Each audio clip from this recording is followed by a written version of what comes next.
Welcome to my Christmas song. I want to thank you for the year. So out there,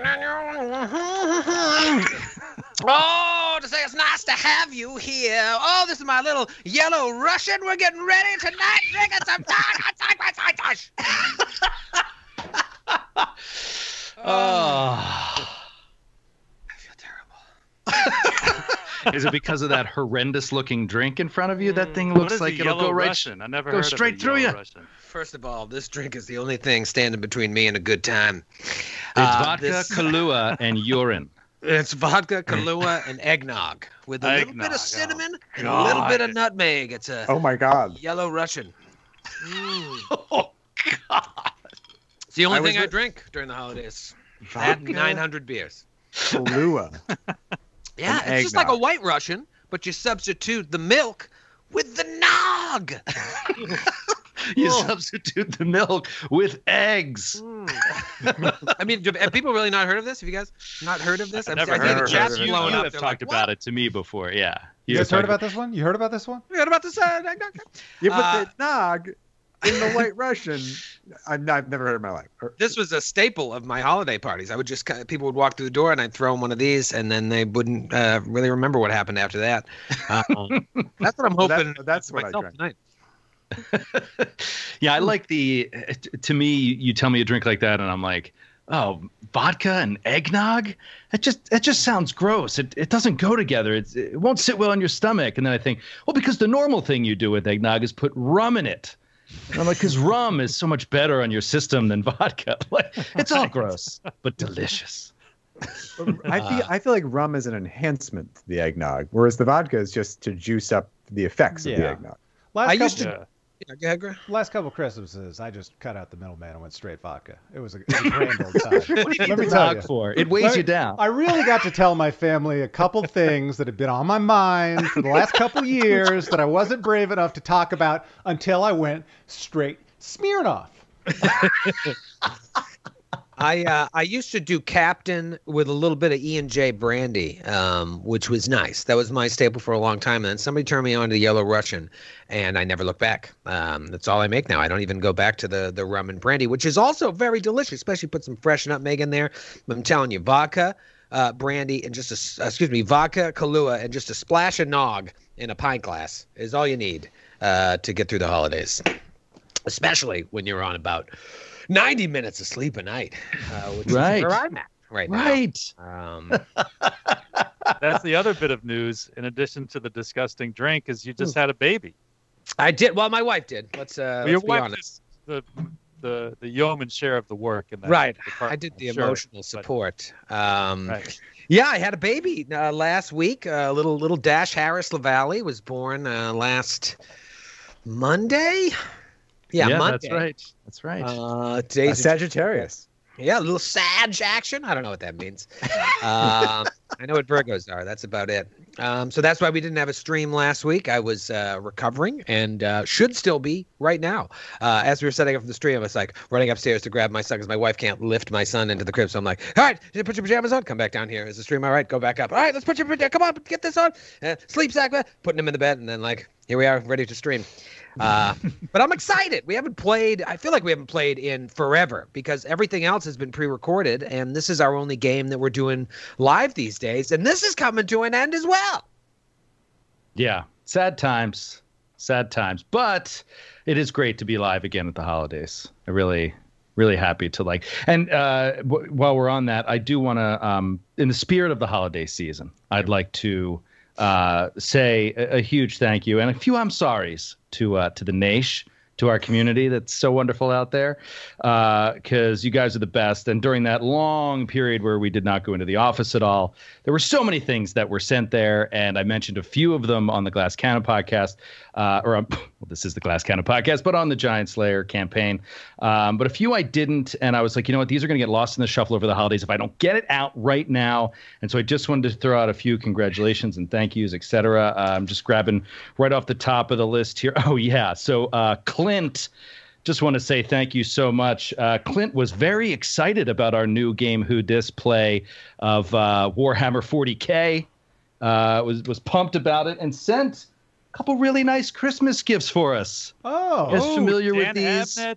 Very nice. Dan Abnett, yeah, gigantic beautiful omnibuses. books. Yeah, gigantic omnibuses. So thank you so much for that. They're at my house now, so they're mine. Good luck getting your hands on those, kid. I think Matthew can place them in his children's library. Yeah, no interest in those. Once Matthew has a 12-year-old son, he'll be like, son, it's time for you to read Warhammer 40K. Also want to thank Michael Raukenstein, representing the Alaska contingent of the Naish.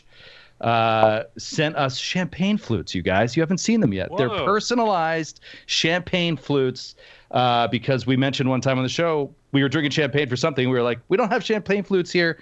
He hooked it up and also sent some Alaska smoked salmon. So you missed out on that as well. What? You know, it's smoked. That would keep until we see each other again, Joe. I know. I didn't even open it. It's in my apartment, unopened, sealed, so we could totally have it the next time we see each other. Congratulations to Robin and Jared, who I think got engaged, but we missed it. Apologies, guys, but thank you for reaching out. Congratulations. We appreciate it. Yes, congratulations. And then also the same thing to Emily and Dylan. Dylan, Emily wrote a beautiful letter to us saying how wonderful the show has been for you and how much she appreciates us. And so we appreciate you guys. Thank you so much. Sorry we missed you. You were supposed to get married in October. I don't know if it happened, but congratulations. And I hope that I wasn't too awful with COVID and stuff like that. But I just wanted to take a few minutes to thank everybody and give you our warm wishes as well over the holiday season, because these kind of things are so sweet and so nice.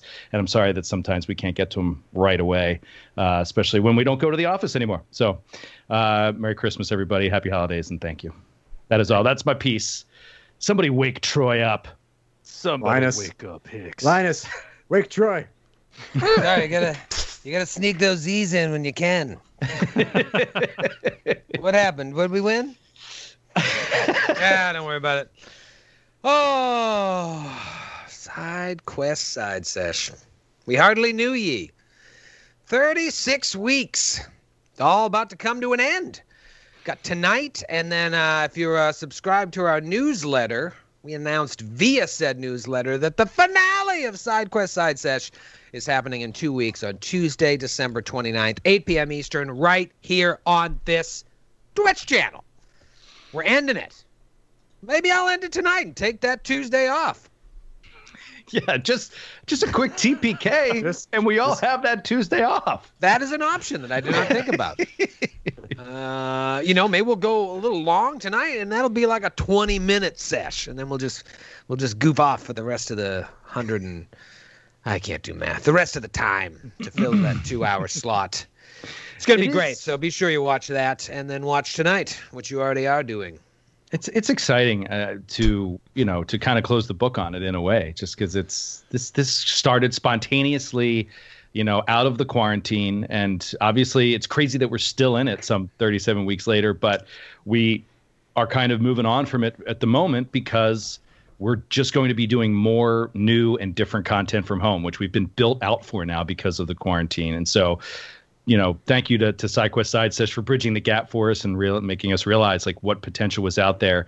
And also, I personally just had a blast with, you guys creating new characters and these like lighter characters, you know what I mean? Just to have fun every Thursday night. It's been fantastic. And I can't believe we've done 36 of them. It's crazy. Yeah. 36. Yeah. Can't believe we haven't done a clip show yet. I know that would have been good for this week or even last week when I took the week off. But that's all right. Well, maybe next week will be a shorty and we'll just talk about our favorite moments. But it's fun. Like we've never really finished a show. This obviously isn't an adventure path. It's just a story that is going to happen in 37 episodes. But I don't know. I've already started thinking about like the ending. I've been thinking about it for a while, and I'm excited to kind of play that all out right after Christmas on Tuesday the 29th. But tonight, man, we got a lot to cover, a lot of ground. You had a real humdinger of a combat. It wasn't a particularly hard combat because of the nature of that room once you got down underneath the ground. Like those fungi were devastating if you got close, but you could kind of just avoid them. And then it was just an annoying chess game of swim checks to get to the the other side of the island. It's one of those things, like on paper, I was like, oh, this is going to be a good combat. And then you're like, oh, God, it's just these fucking swim checks. And I was just going to avoid them and go to the other side. But eventually we got through it, and we wrapped up the sesh with you guys finding a cool magical item. I will say what I did like was the slide down into the pit. That was my favorite. That was fun. Made me think of Goonies. The stone. Yeah. It was very Or good. Goonies. Yeah. Yeah. Because we were all kind of coming out one at a time, like in different rounds. Right. And so that's what made me think of Goonies. It's like, shoo, there's other people are in the water while other people are still coming out. I wanted to escape to there so that then I could take the combat to you guys in there with him and these fungi. I thought it'd make it a little more competitive, but Rapho just uppercutted him, and then he slid down. Dunzo. Hits his head on a rock and dies. I can't even remember if you guys searched his body. Did you?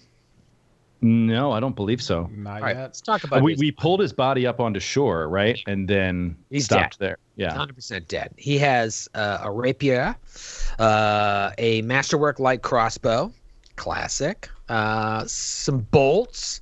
Let's say he has 12 bolts. On the 12th bolt of Christmas. He's also wearing.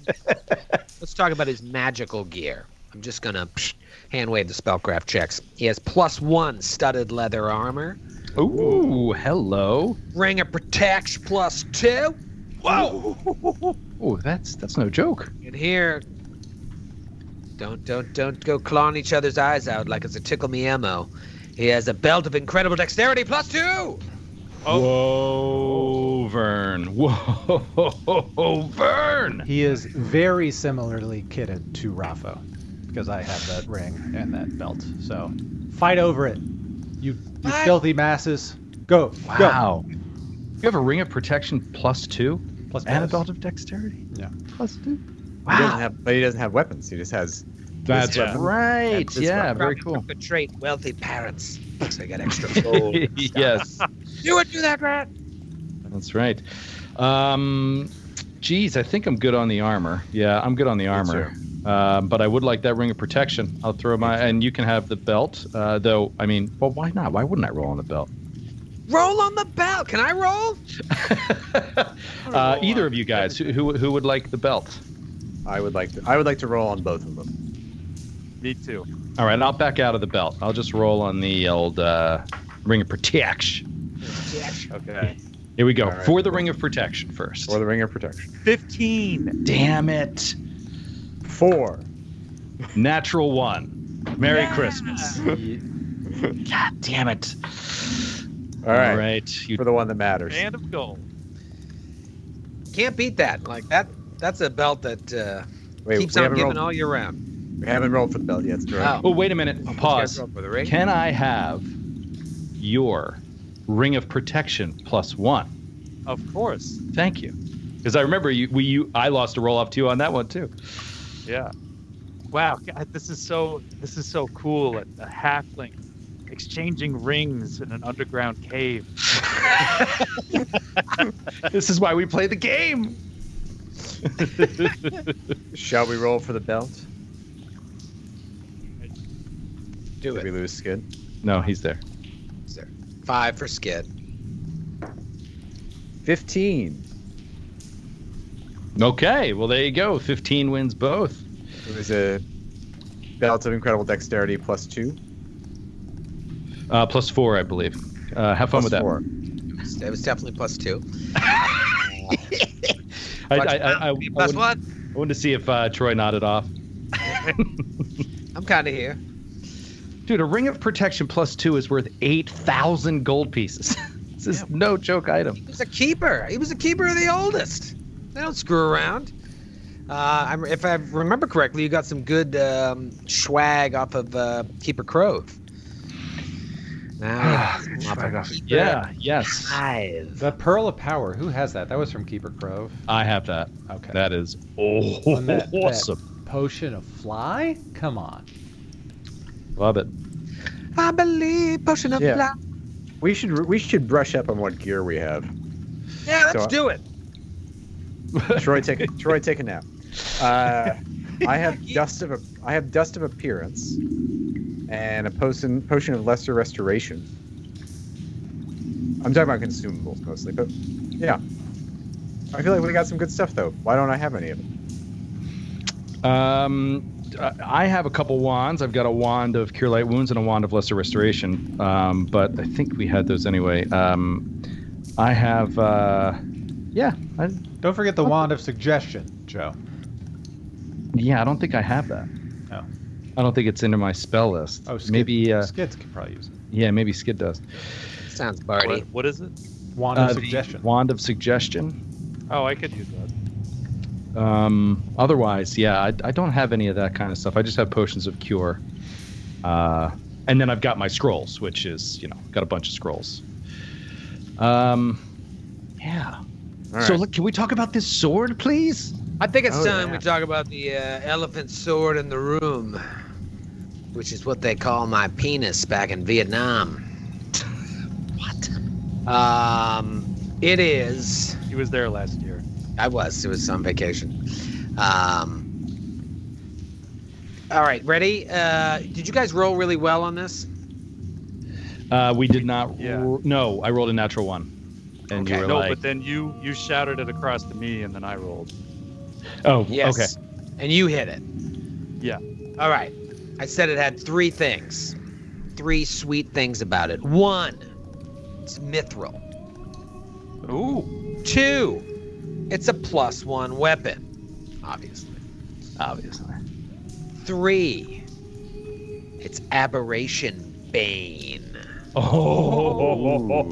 Oh. Wow. So this person knew what they were doing coming down here with this weapon. Well, this is the thing. It seems like this belongs to someone by the name of Korg Eldrine. I don't know if I told you his first name, but You did not. so well, now be you it. have. It's cool. Well, now you look on the hilt and it says property of Korg Eldrine. Korg. What else did I tell you? I can't remember what I told you. That was it. You just said that it was gorgeous and that we'll find out about it next week. And he was a member we of the. Right. And then spilled you my lied. He was a member of the he was Crows. wearing, he was wearing a crow outfit, so you think that this is like the body of a crow. Maybe he's been lost for a while. Looks like there's significant decomposition. As much as you may want this sword, returning it to the mayor, to his family, would give some sense of closure. So you're going to have a little moral dilemma here on what you want to do. Maybe if they can come up with a regular restoration to heal my friend over here, they can have their sword back. Maybe we can have an arrangement. Maybe. Yeah, I think we can. I think we can return it. I think that would be wisest.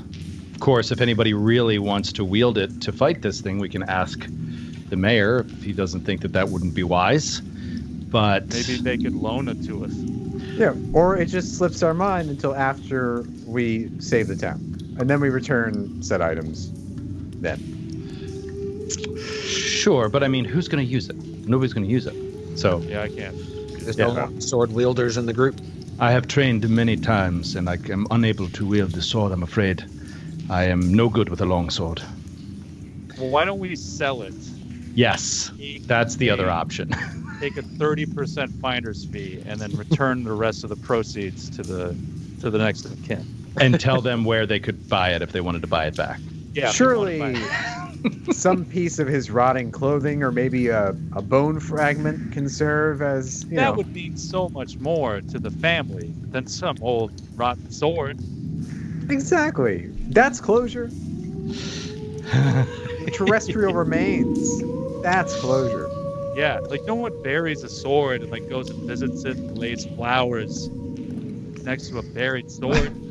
That's still- Is your goal now to head back to Crown Manor then? Or do you want to push on towards the Vats? I mean, I think even though you defeated this encounter, you took some beating there, right? A couple of you hit your head and you fell. I'm ready to push on. If you Push guys want on. to keep it moving. Yeah, do we have healing available, though, to get us Yep. back up? Okay, great. Yep. Done. All right, Down. so you Great, hand wave it. Perfect. push straight on to the last location that you know of, at least, that is the connected Vats. to one of the keepers that you were able to dig up some info on. So So you want to leave here and head to the filth? Yeah, but first let's just do the housekeeping real quick on the heals. So I have damage, and a bunch of us have damage, right? So I'll do at least one channel.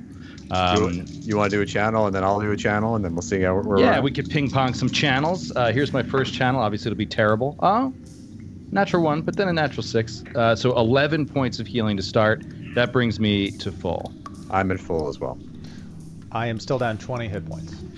Okay, then we'll wand you.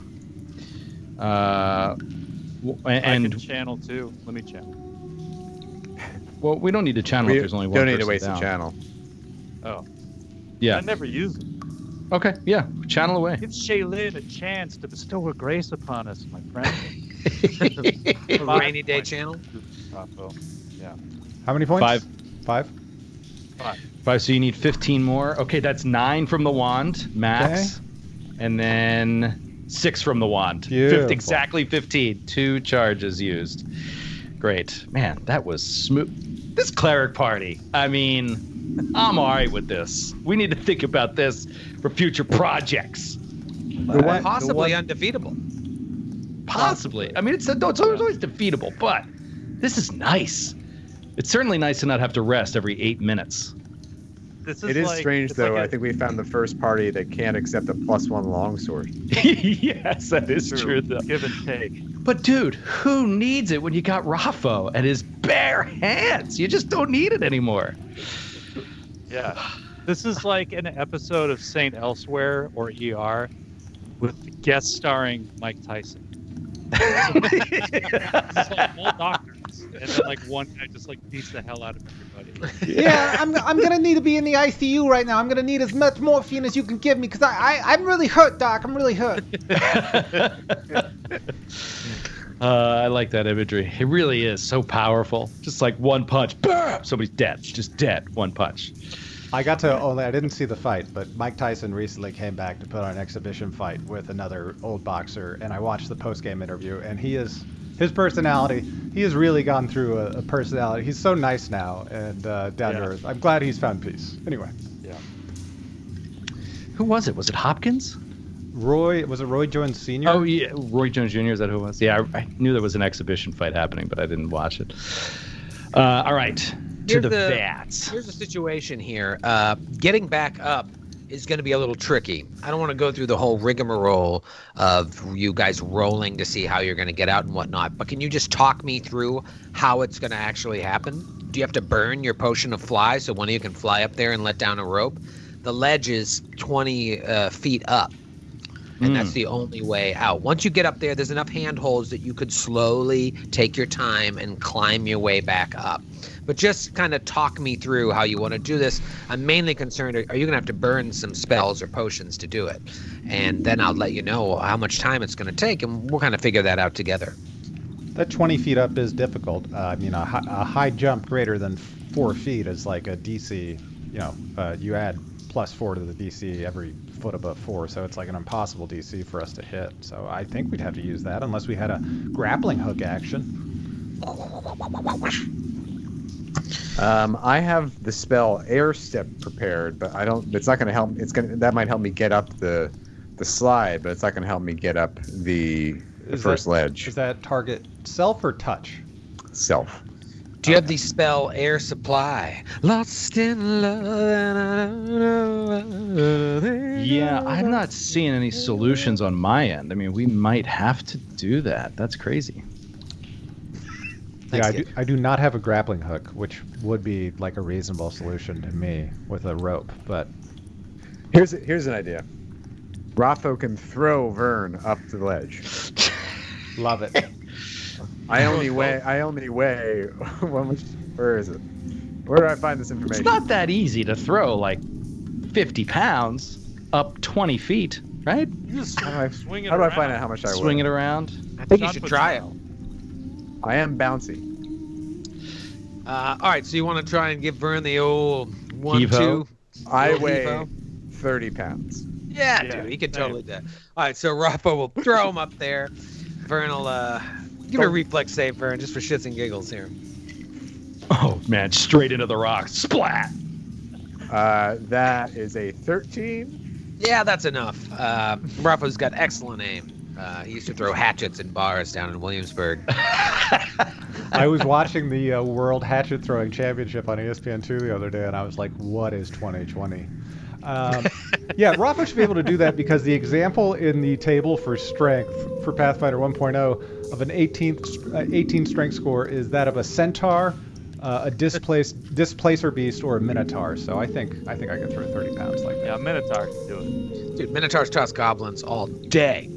Yeah. All right, so you throw them up there, Vern. You grab on, let down your grappling hook, and over time, you guys get up there. But I'm going to say this takes 2 hours for you to do carefully, because I know not all of you are great climbers, and the speed at which you'll have to move going up that incline of the tunnel, where a failure could mean you fall, without having you roll it, I'm just going to say, instead, it takes time. So you get up, you get back to the main level of the church, and you walk outside. Let's go to the map of Old Carrion Hill here. Oh. Old Carrion Hill. Where the F? There she is. Okay. So you guys are way down here at Elmway Church. And you want to head over to Rupman's Vat, right on the edge of the filth. The northeast portion of the filth. Right where the swamp is at its swampiest. So, as you get outside, still raining, has not stopped since you walked into Carrion Hill. You start walking. When you get to the first main intersection, we'll say right around here, if you're looking at the map, it's kind of a big intersection. There's people, I don't want to say running, like, but they're moving at a very fast pace away from the direction of where you are coming, but they're coming up like another street.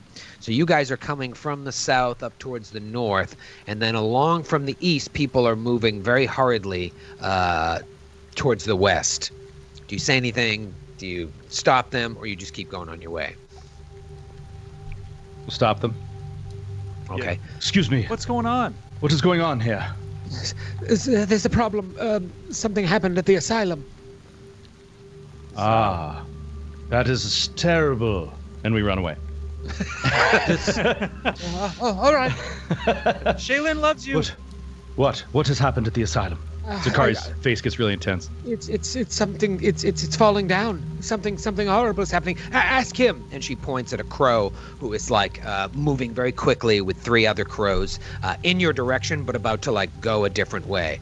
You there, crow? Halt! Yes. Yeah, you're the ones helping Mayor Hegri. Yes. What news? Oh my God, a talking crow. Yes. I've seen so many strange things in this town. Carrion Hill is never short on surprises, but I must fly now. What news? We could ask you the same question. We hear there is a disturbance at the asylum. What is happening? What do you know? Yes, well, from what I understand, you went there with your group and informed Mayor Hegri of the Mr. Crove's demise and everything that was going on there. So he sent us along with another couple of groups of crows to go there, round up the infirm, and restore some semblance of order. But when we arrived, the building was in shambles. There were bodies of inmates and I assume workers alike, just torn limb from limb.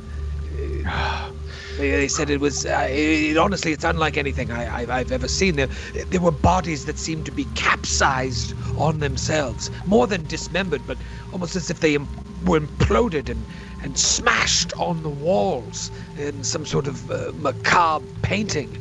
There wasn't a soul left alive on the first floor, but then we got out of there when it sounded as if the building itself was going to collapse, and it did. The upper floors went straight into the basement. So anyone down there, if they were alive, they were buried alive in the basement. Oh no. This is tragic. It sounds horrible as fuck. Yes, indeed, they were obviously ill, mentally or physically, but they deserved a better fate than that. Yes, we should have overseen their evacuation earlier, Vern. Let them go too long. Made them someone else's problem. And now they're dead because of it. Yes, This creature was only moments behind us, it seems. And we will be dead as well if we do not dispose of this monster. Send it back from whence it came. Yes. Or we will all be doomed. Tell your Please, crows don't- to keep their distance. Let's not be too hard on ourselves, my companions. After all, they're surely at Shaylin's side. Now, as we speak. Assuming they read the pamphlets I gave them.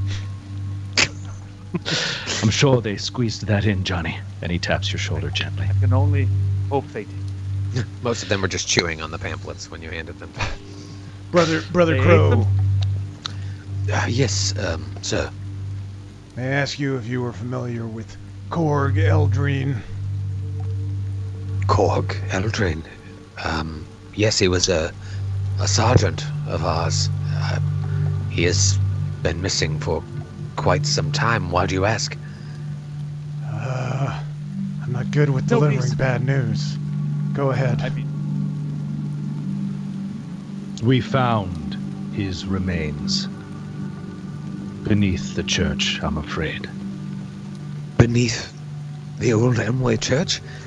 Did this monster have anything to do with it, or these keepers that you're after?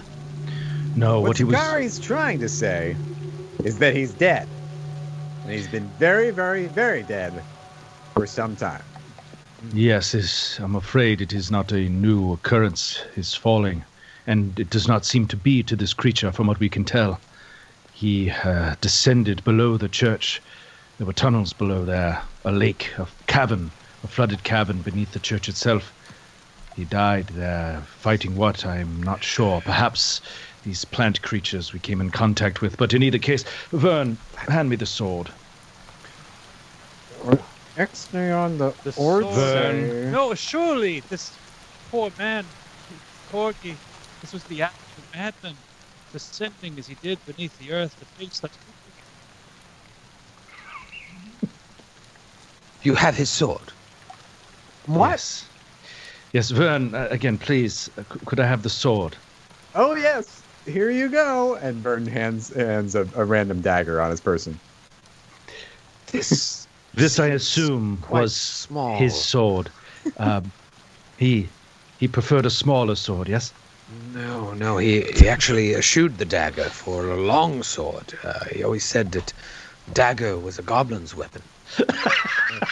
I'll never forget, he would say it every night over dinner. Every night over dinner. Back at the Crow House. You know, everyone, a dagger is a goblin's weapon. Yes, it was strange you would mention that every Before night. we toast, I would just like to say, a dagger is a goblin's weapon. Before we break bread together, let us first he goes again. ascertain who the They're all dagger like- belongs to. So I find it strange that you would hand me this. No, Well, but Korg surely- Eldrine would carry no dagger. Surely you found his actual sword. Might even the mighty greatsword be worn down by the inevitabilities of time. Erosion. There was Yes. water. He Water. bravely fought so many creatures that this is what is left of the once great blade. Are you saying that his longsword was so beaten in battle that all that was left was a lonely dagger? Yeah, it was that. Yes. Very. It is a powerful foe that whittles away even your hilt. Changes its very cut and color. Should you ever find his actual weapon, I'm sure his wife and his son, who would one day wield that weapon in his father's name, would be honored to have it returned to him instead of this lowly cheese knife. Is his son by any chance a goblin? No. No, Korg frowned upon that. Do you think the son? How can I put this kindly? Do you think he would be good at wielding the sword? Would he? Does he have the make of a swordsman? Oh, he You think was he would put it trained to his good whole use? life. Trained his whole life in the long sword. His father always said, "You're going to be trained in the long sword, and this one will be yours. It's +1. It's aberration bane. It's mithril, and one day it will be yours when the sun sets on my life." Well, That's what he would say perhaps every day to his son. Every day, every morning, before breakfast. Yes. Well, how do I he put should this? have brought that sword with him. Would have fared better. Seems strange that he didn't have it on his person. Where did you say you found his body? Beneath the Elmway Church.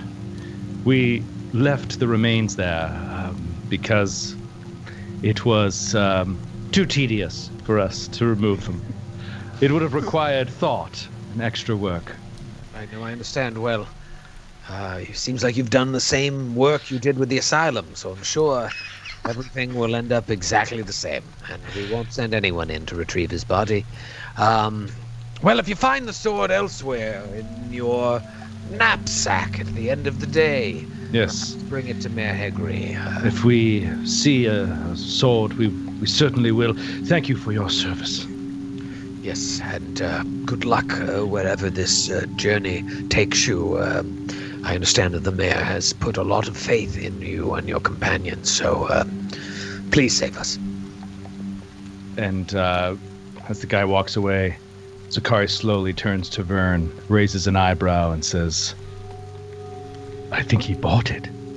I think he bought it too. He seemed to really think that maybe we didn't find it there, or that maybe the dagger had been worn down.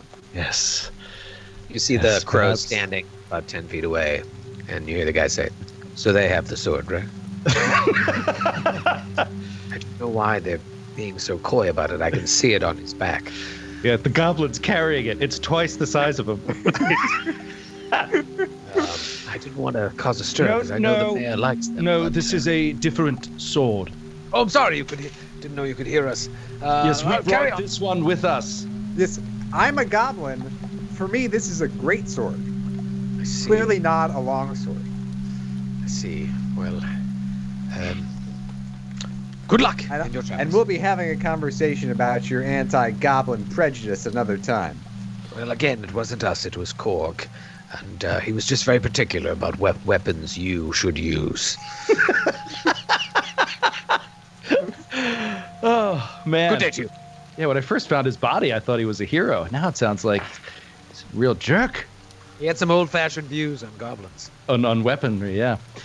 Weapon assignments. Okay, so in seriousness, though, Zakari is like, he's taken it hard what happened at the asylum and is really bummed out that they didn't make more moves to like get the people out of there. He didn't see that threat as imminent. He thought once they took care of that keeper, that its missing soul would be untrackable to the creature. You know what I mean? And that it wouldn't come looking for it and just horribly kill everyone in the asylum. Otherwise, he would have done something to get them out of there faster, to escort them out right away. I just didn't even think about it. Yeah, you thought you had more time, but now it looks like this thing is hot on the trail of these keepers, and maybe somewhere else, because you saw another building just collapse in the middle of town. So We've made a terrible mistake, and it is all the more reason to move forward quickly. Now, get to this place before this creature finds Keeper Meyer. Wait, was it Meyer? I keep getting them mixed up. Is it Meyer that's at the Vats? that's what you believe. Keeper Meyer is the Middenstone Baron. Yeah, Middenstone Baron, right. Okay.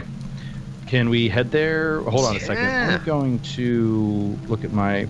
Yeah, so I still have a couple unprepared spells. First level. You know, I'm going to keep going because I don't know what we're up against, so I'm going to head in there. All right, so you guys do your little healing. You head to the Filth, and the farther you move from Crown Manor, the more decrepit Carrion Hill becomes. Shit travels downhill, as it were, and as you descend into the Filth, you see that the city is built from the bottom up. It is not a nice place to live, and you've seen a lot of places in Galarian that are probably not the most hospitable, but here is quite grim. Add to that the fact that underneath Carrion Hill is just an endless graveyard of past generations. It's just an overall very eerie feeling as you walk down here. Things scuttling over your feet.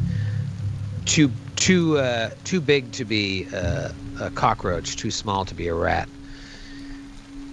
At the northern edge of the filth, you see this 40-foot-high, single-story building looming over the river's edge. You assume this to be Rupman's Vats. The walls are constructed of that purple-hued middenstone around a wooden frame.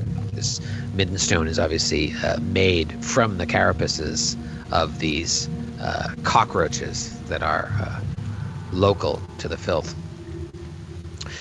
You see several doors of the building as well. They all appear to be made of middenstone, that sickly purple glow to them, and 3 chimneys rising up from the water along the eastern side of the building. You know what? Why don't we just go to a map? Why don't we just check it out? Yes, please. See what it looks like on a map. I like playing with maps. I almost just took you to the map, and then I was like, I wonder if Fog of War is up. And I think it is, but I turned the darkness Are your off, GM notes okay. on the player level? Because I'd appreciate that as well. You know, they might be. Always helpful. They might I'm telling be. you, that is one of my favorite Roll20 tricks. You heard it here. If your Fog of War... never turn your Fog of War off. Just turn the opacity off. So as a GM, you can see through it, but you never actually turn it off when you're just prepping a session. That's what I did when I was doing some prep today. I was like, I need to see this better. So I turned the opacity down. And when I just went to the map, I could see everything. I was like, I can see it too.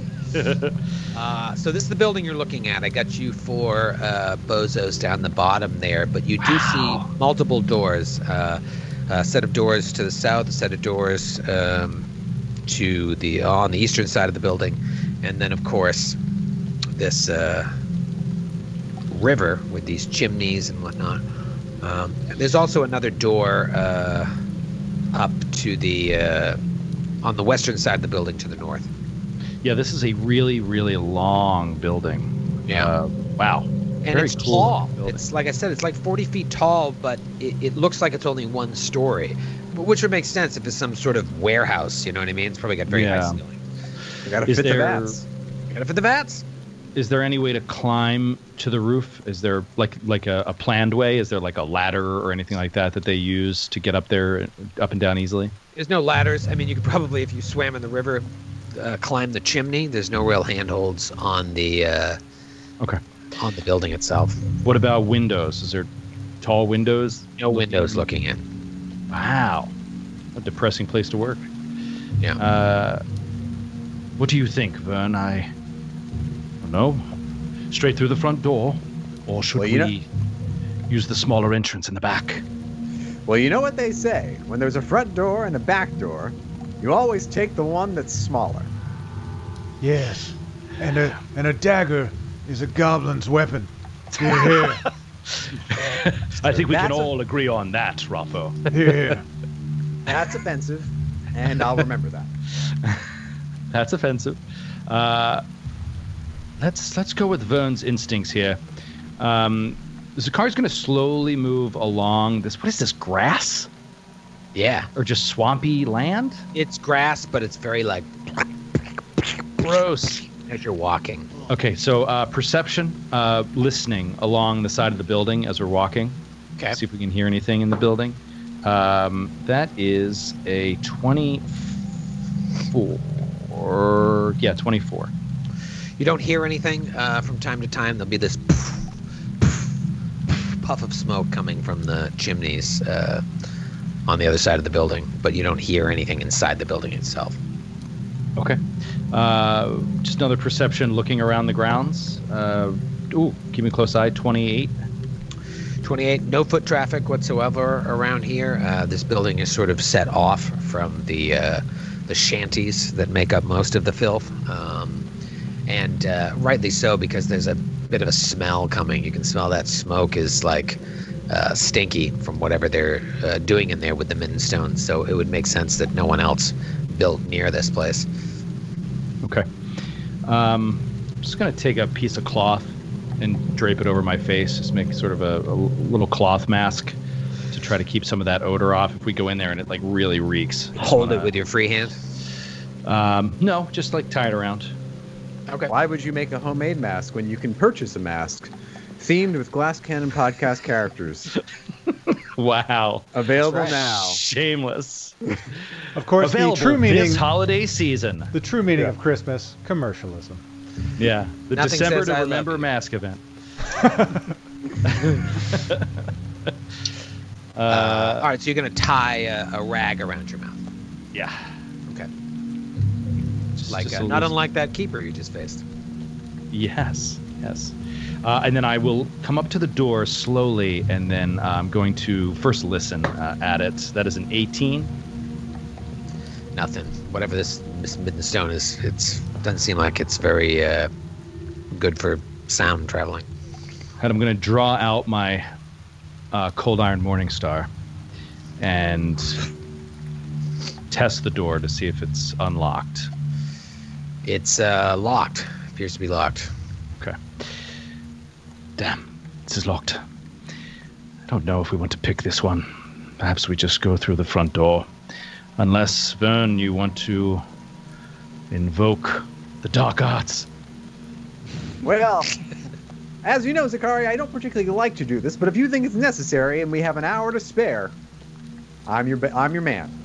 I Got it. certainly don't think it is necessary. We do have an hour to spare, which puts us right in the middle. I'm not sure what to do with it. If you insist. Raffo, your thoughts? I'm all about the dark arts, brother. I think I fought him at last WrestleMania. Try. Well, No. if you really want to do this, Vern will do it for you. Yeah, that's fine with me. All right, so we should adjourn to a slightly more secluded area of mushy grass, and Vern will set up candles, and we'll all join hands. So weird. Oh, it's a And group seance. Okay. It's a group seance. It can be a group seance. Okay. Vern would never try to push you away, and Vern speaks to somebody, like, oh, wily one, it has been very long since I have called upon your services, but we need you now. The fate of Carrion Hill lies in the balance. And are you? Okay, got him. And then Wow. Vern is now trained in disable device. Okay. Wow, what is that ability? It is a feat I took called Sacred Conduit. I love I've it. read that a million times. I've never, maybe I've used no, I'm it, but I've sorry. never. That is not what Sacred Conduit is something else. This is a trait I took. Okay. Where is it? I'm sorry, it's a feat called Spirit Vision. Oh, that's cool. Okay, You I'm can like, that sounds invite- more feetish than You can invite trade-ish. lesser spirits to your partially share your body in exchange for their training and experience. Wow. So Morton, the cat burglar, may occasionally make an appearance through Vern's mouth. What's the downside? Is there any downside? Just the time it takes, or does the spirit you take on like affect your traits at all? Do you take like wisdom damage, or is there anything like? There's no. I mean, it's an hour. It's in 1 hour per character level ability, and it's supposed to affect your personality. Is the downside? Okay. So that's great. Yeah, and it's also a role playing opportunity, which is cool. You That's why actually have someone living rent free in your head. That's amazing. Cool. Well, you play it any way you want it. You guys come back. Now it's later. You spend another hour doing that. You spend a couple hours getting out of that place. So it's getting dark. It's always dark here. It's always gloomy, but now it's dark. And there's not like streetlights or anything. So you've just got the light of the moon shining off this river as you sneak back up to that door. Roll a disable device. All right. Natty 17 for a 29. Yeah, Vern. I mean Wharton. You stick Morton. a I little said it's finger- Morton. Morton. Sorry. And Vern's like, sorry. Morton is a bit irritable. Stick a little Johnson in there, and you twist. Your hands just seem to be moving independent of your mind, and you feel like you can feel like you have it, and then your hand slips, and you don't unlock it. Well, try again, Vern. You'll be fine. All right. Well, that was a pretty good roll. So Just take 20. I'll take 20. I rolled the exact same thing for the record, though. But I take 20. All right, so you take 20. So you take some time, and you're really like, no. Again, this takes us like another little while. All right, so more time is elapsing. Vern, haven't you got that blasted thing yet? Water dripping off Zakari's nose. We're soaked to the bone out here in all our gear. He's trying to keep his scrolls dry. God damn it. Yeah, you have to be totally soaked at this point.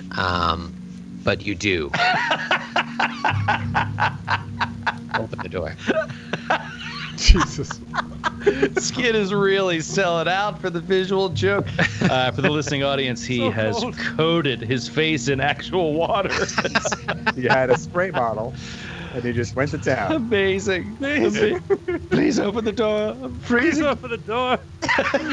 Poor Johnny. He's all ragged, hair dripping in his eyes. Vern's like, I don't want to hear about your problems right now, Morden. I told you we just need to get into the building and just let us go. I told you I just need a chance to talk things out, Vern. And then eventually he unlocks the door. All right, so you unlock the door. The door unlocks. What do you do? Raffo, try to open it quietly. All right, brother. Step back. Take out Iphigenia. God, cover us. Raffo rolls a 9 on the rumble and stumble and open door check. All right, you roll a 9. You open up the door. And this is what you see. And this is what you say. And this is what you see. Oh, no! You open the door and you see, at first, well, I want to make sure I get this right, because it's a strange sight. You open the door and you're not very stealthy at all when you open it, and you see 4 men working near the furnace at the back of this room, below like an observation deck, which is up a small flight of stairs. There's a curtain separating it from this the main work area here. You see 2 of them are feeding coal into this furnace, which is burning, and then 2 are working some kind of pump system next to it. They're moving kind of slow and deliberately, but they're going at it, and you look at them, and the thing is, they turn immediately to look at you when you open the door because you weren't stealthy. They heard you, and as they do, they stop their work, and you see that they're human, but there's something very strange about them. They look human, at least, but something in the way that they move to address you seems very inhuman. And they just drop whatever tools they had in their hands, and they start walking towards you. And the closer they get to you, something in their face is just not right. Roll for initiative. Oh, yeah. I mean, that's why I freaked out. Like, as soon as I saw the minis, they almost look like zombies. Like, they're like, what is going on here? This is a situation at Rupman's Vats. At Rupman's Vats. All right, Alfonso, what'd you get, buddy? I got a 9. 9? Niner. Right. Niner. Raffo Rumblebeard. Raffo rolled a 9. 9 for Raffo as well. Who goes first? Raffo has a +4. Oh, wait, no, I Yeah. rolled an 11. I'm sorry. I did the math wrong. I thought I had a not a 9? +2. That's not a 9 at all. Not at all. Vern. Raffo didn't do his arithmetic. Vern rolled a 19. 19 for Vern. Excellent. Johnny Halfland. 8. No, Johnny, no. Johnny Halfling. All right. It is Vern's turn, and it is round 1. Let me move this dude who's like in a half space to an actual space. Let's go. That's all I'm going to show you in the room. There's obviously more to it, but that's all you can see, Raffo, from where you're standing. Vern, what do you want to do?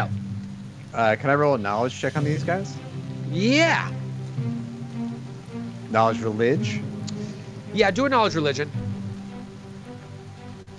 Natty 19, 25. Okay. Joe, you nailed it from the pawns. This is a zombie situation, but they look so human, like something was done to them to really give them the appearance like they're still alive. But you can just see Vern. Vern, I'm going to say you had to move then. Where are you standing?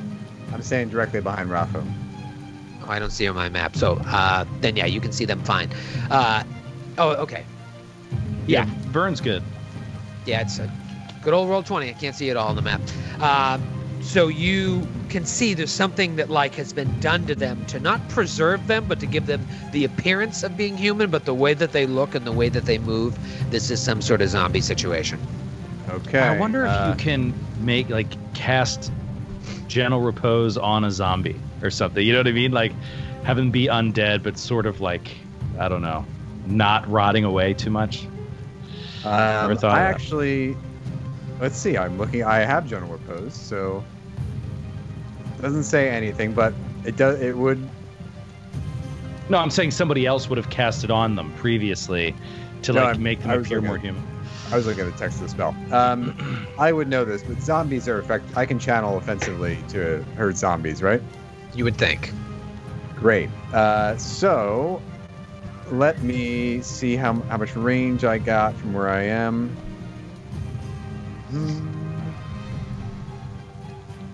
Okay, Vern is going to move into the room, and he will roll acrobatics to attempt to avoid the attack of opportunity to get to this square. Okay, well, they haven't gone yet, so you don't have to worry about that. True. Okay, so he'll just slip into the room. Do I see any more of the room? Yes, and you have dark vision as well, so I'm going to give you a lot of action here. It's all dark in there? No, it's just where Rafo's standing, he can't see the room. But you said to Vern, like where you have dark vision, I can give you more. Oh, yeah, no. Sorry, I misspoke. Oh, fucking why? Every time you hit reveal, it hides. Makes no sense. Every single fucking time. Sorry, I'm not angry at all about that. All right, so I'll give you a little flav text here on what's going on.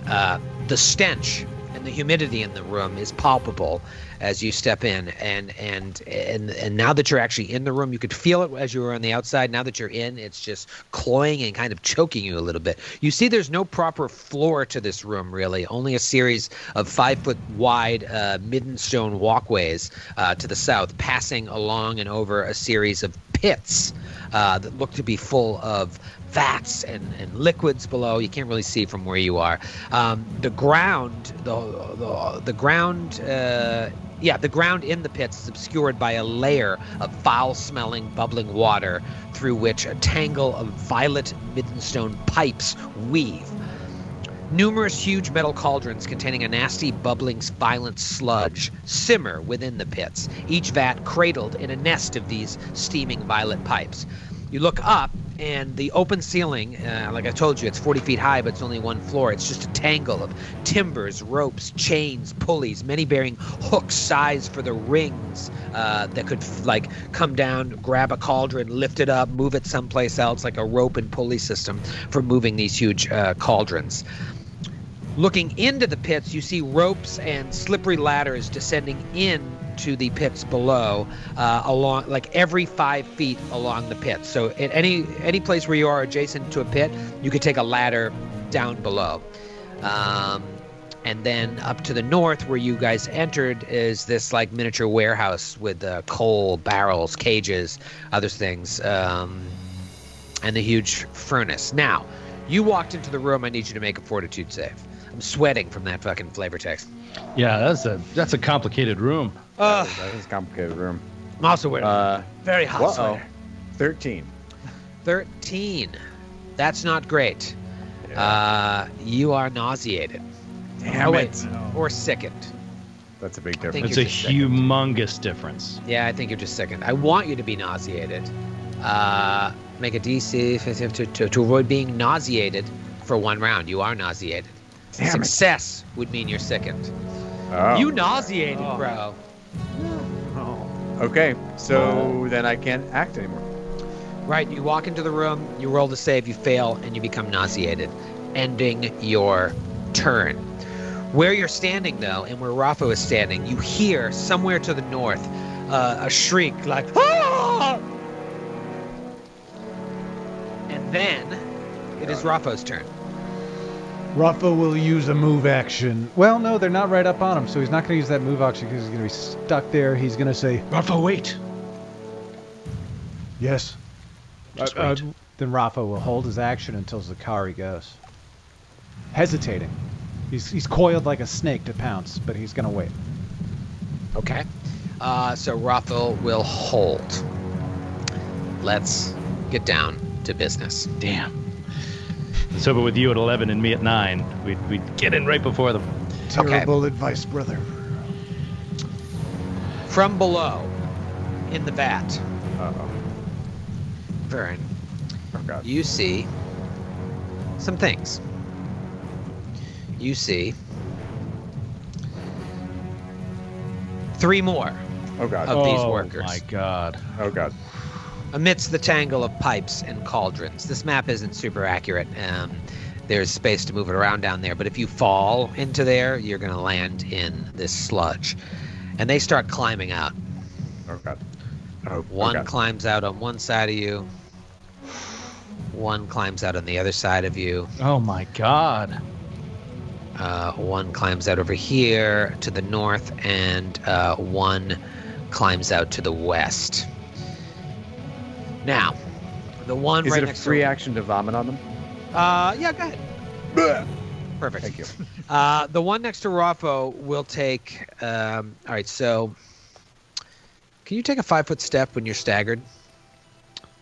I think so. I mean, I don't know for sure, but it's a free action. If it's a free action, you can. 5-foot step is a free action. All right, so he's going to take a 5-foot step and attempt to smosh Raffo, blocking the doorway as well. That is going to be a miss. Okay, and now the other ones will just start filing in behind Raffo, or like blocking the doorway, just like coming at you, creating a real horrible situation for Vern, especially because Vern is now trapped in a room with 8 of these dudes, and it looks like there's no effective way in. Let me just switch to Skype to see your faces real quick. There they are. Okay, it is Alfonso's turn. Raffo is still holding. Shit. It's Man, that was not such... Alfonso's turn. Alfonso is dead. Yeah. It's... But I wrote Goddamn. out. What's your name? That's such shit luck that that 8 of them rolled 10. Like, of course. Like, that's just ridiculous. Sakari, I forgot your name. Well, I mean, I was just going to buff you before you went in to give you the best possible chance to pass the save so that you don't become nauseated. Sure. Because with you nauseated, we're in a real bad situation. Yep. But even here, it's. Oh, you know what? I'm going to take a 5-foot step back. That's going to mean 1, 2, 3, 4.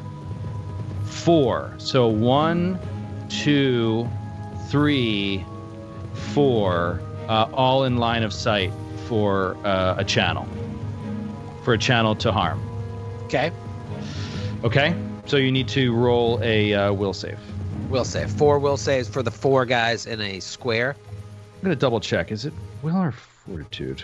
I because always will. think it's will. Yeah. Okay. Yeah. Undead Will or save. immune to fortitude save. All right, will saves. Here we go. First one, 8, fail. Second one, 11, fail. Third one, 7, fail. Terrible. Last one, 13, fail. All fails. Beautiful. I'm assuming. 15 points of positive energy damage. 15 points of 6, 5, positive 4. energy damage, and they are all in bad shape. Sorry, I said, wait, Raffo, I thought we could get into the building, but finish them off. That's fine, brother. It's time for Raffo to rise straight to the top. So you just see them all go. And Raffo follows that up immediately, if that's the extent of your action. Yeah, that is the extent of his action. Unless, no, he's already got a weapon out. No, I'm good. I wanted to see if I had a move equivalent action I wanted to do, but I'm good. He's going to crack his neck as a move action to enact martial flexibility to give himself improved trip, and then he's going to do a jab straight in the face of the zombie right in front of him. Okay. Total of a 18 to hit. That is a hit. Okay. 13 points of damage. 13 points of damage, and he's done. Beautiful. One down. Yes. And you've Good, I opened love up that gift for that. a little space to move into the room if you so choose.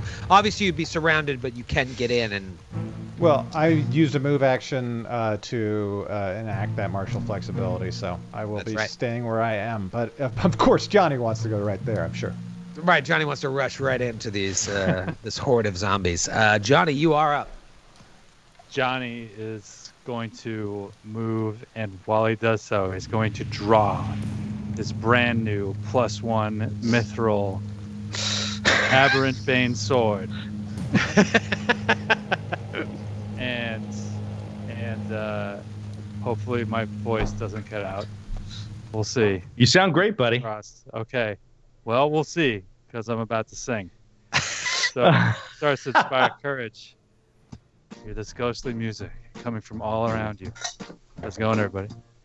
In this strange fight with these guys, dear, they might fill you full of dread.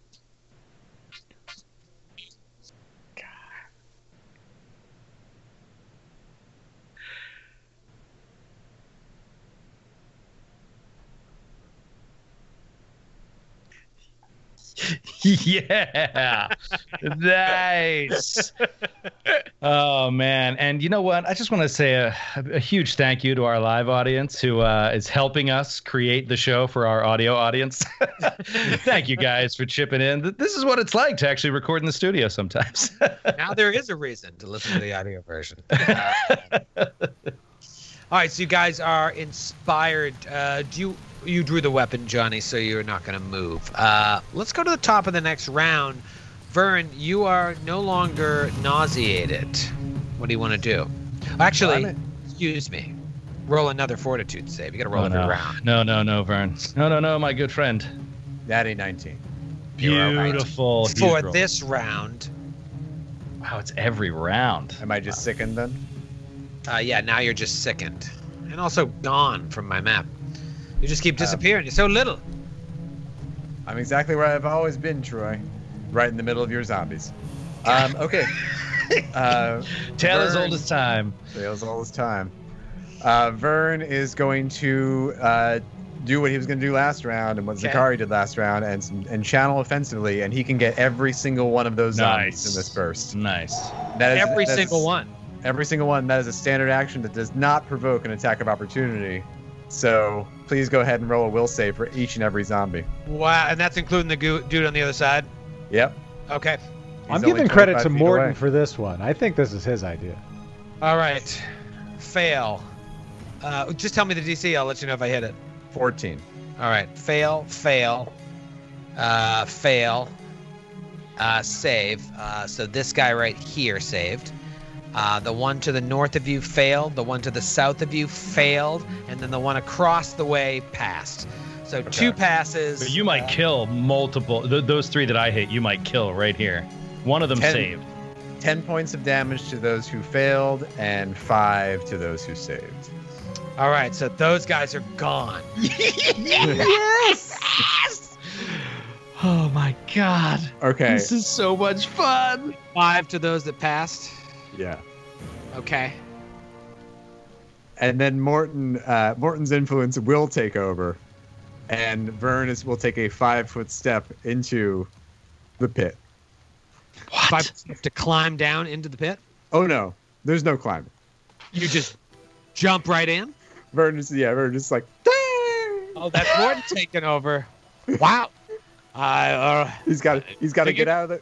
He's got to get out of this sticky wicket. Yeah. Okay. Morton's an escape artist. That would provoke, right? Are you going to try to avoid the provoke? No, he's 5-foot step. 5-foot step. That's right. You 5-foot step in. All right. Did a little Wile E. Coyote. They're so baffled by his idiocy that they don't attack. I don't even know what to say. All right. Here's what's going to happen. One zombie's talking to the other. They're like, shouldn't that have provoked?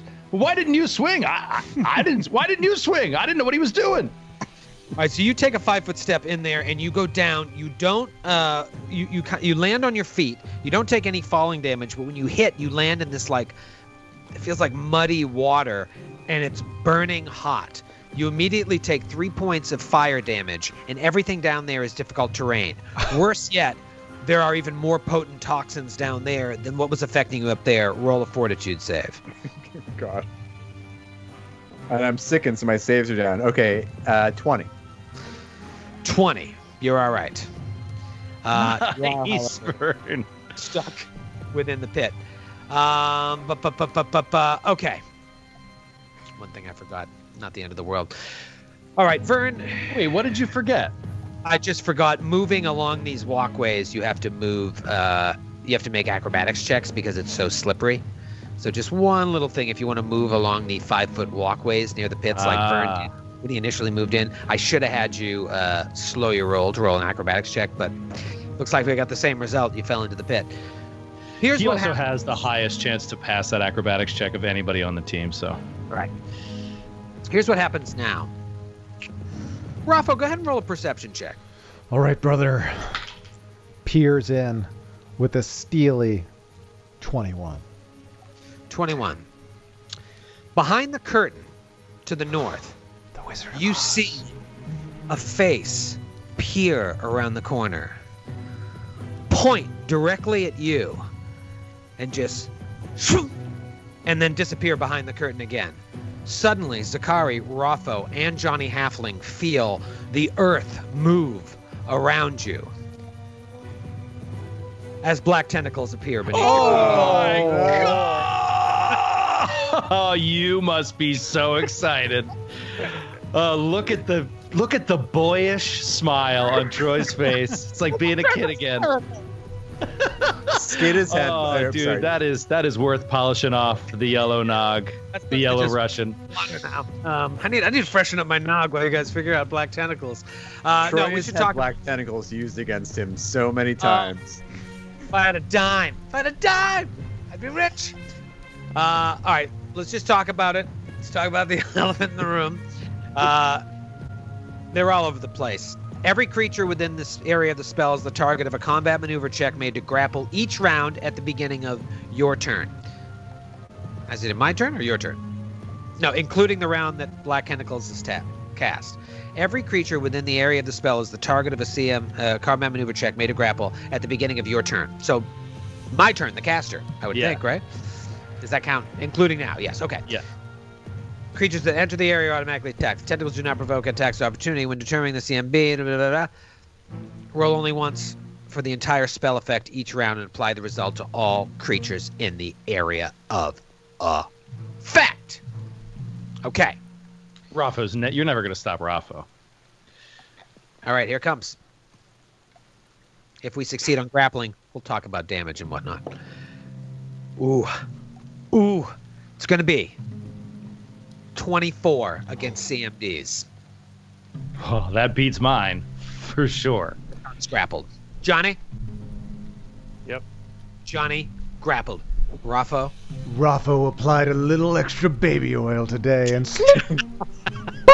right out of those black tentacles. Oh, baby oil, that's illegal. All right, so Raffo is not grappled. I'm going to have Zakari take 7 points of damage. I'm going to have Johnny Halfling take a lowly 5 points of damage. You both gain the grappled condition. You cannot move without first breaking the grapple. All other movement is prohibited unless the creature... Okay.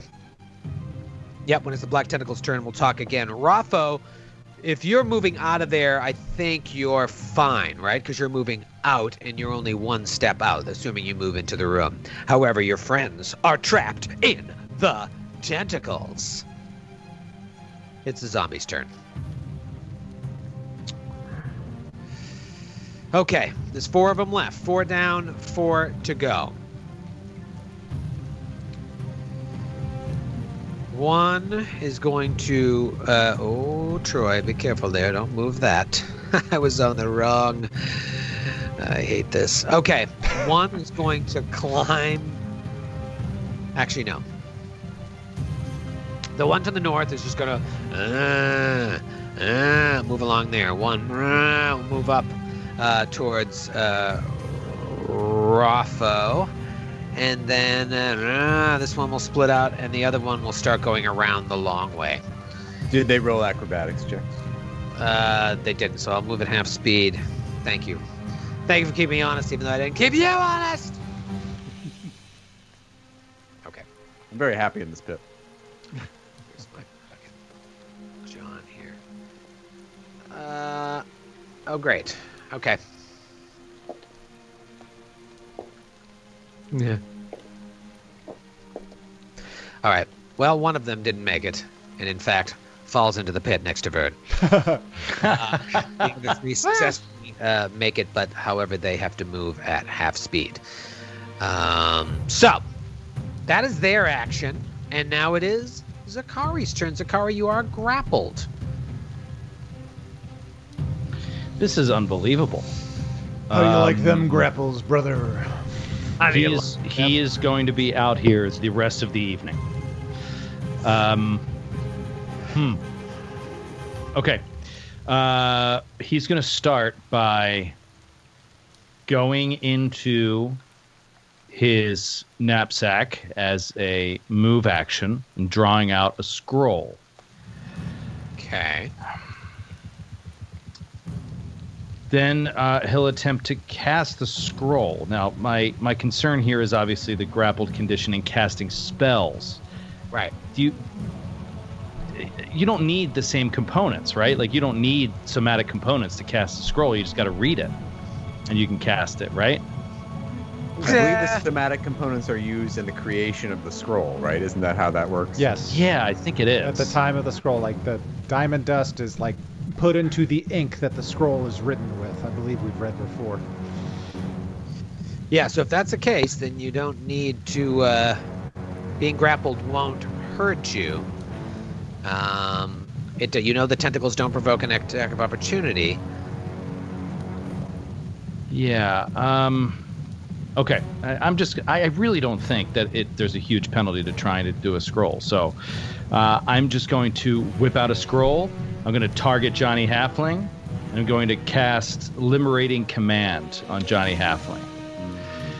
So, John, as an immediate action, you can roll an Escape Artist check with a +10 bonus. Okay. Just to see if you can get out of the grapple. Just one thing, Joe. I think we were confusing material and somatic components. Material components are consumed within the creation of the spell, but you still need somatic components to cast the spell.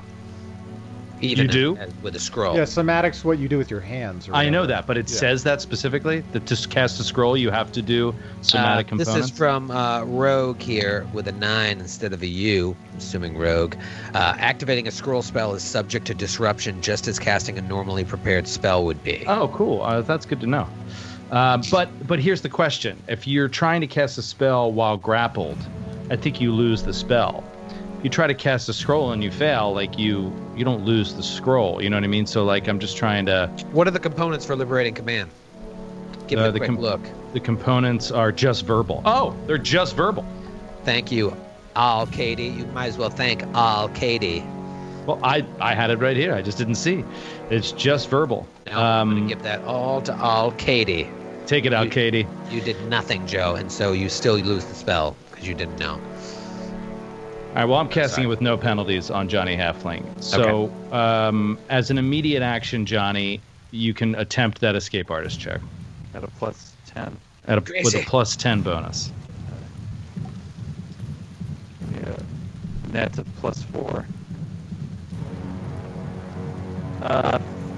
15. 15.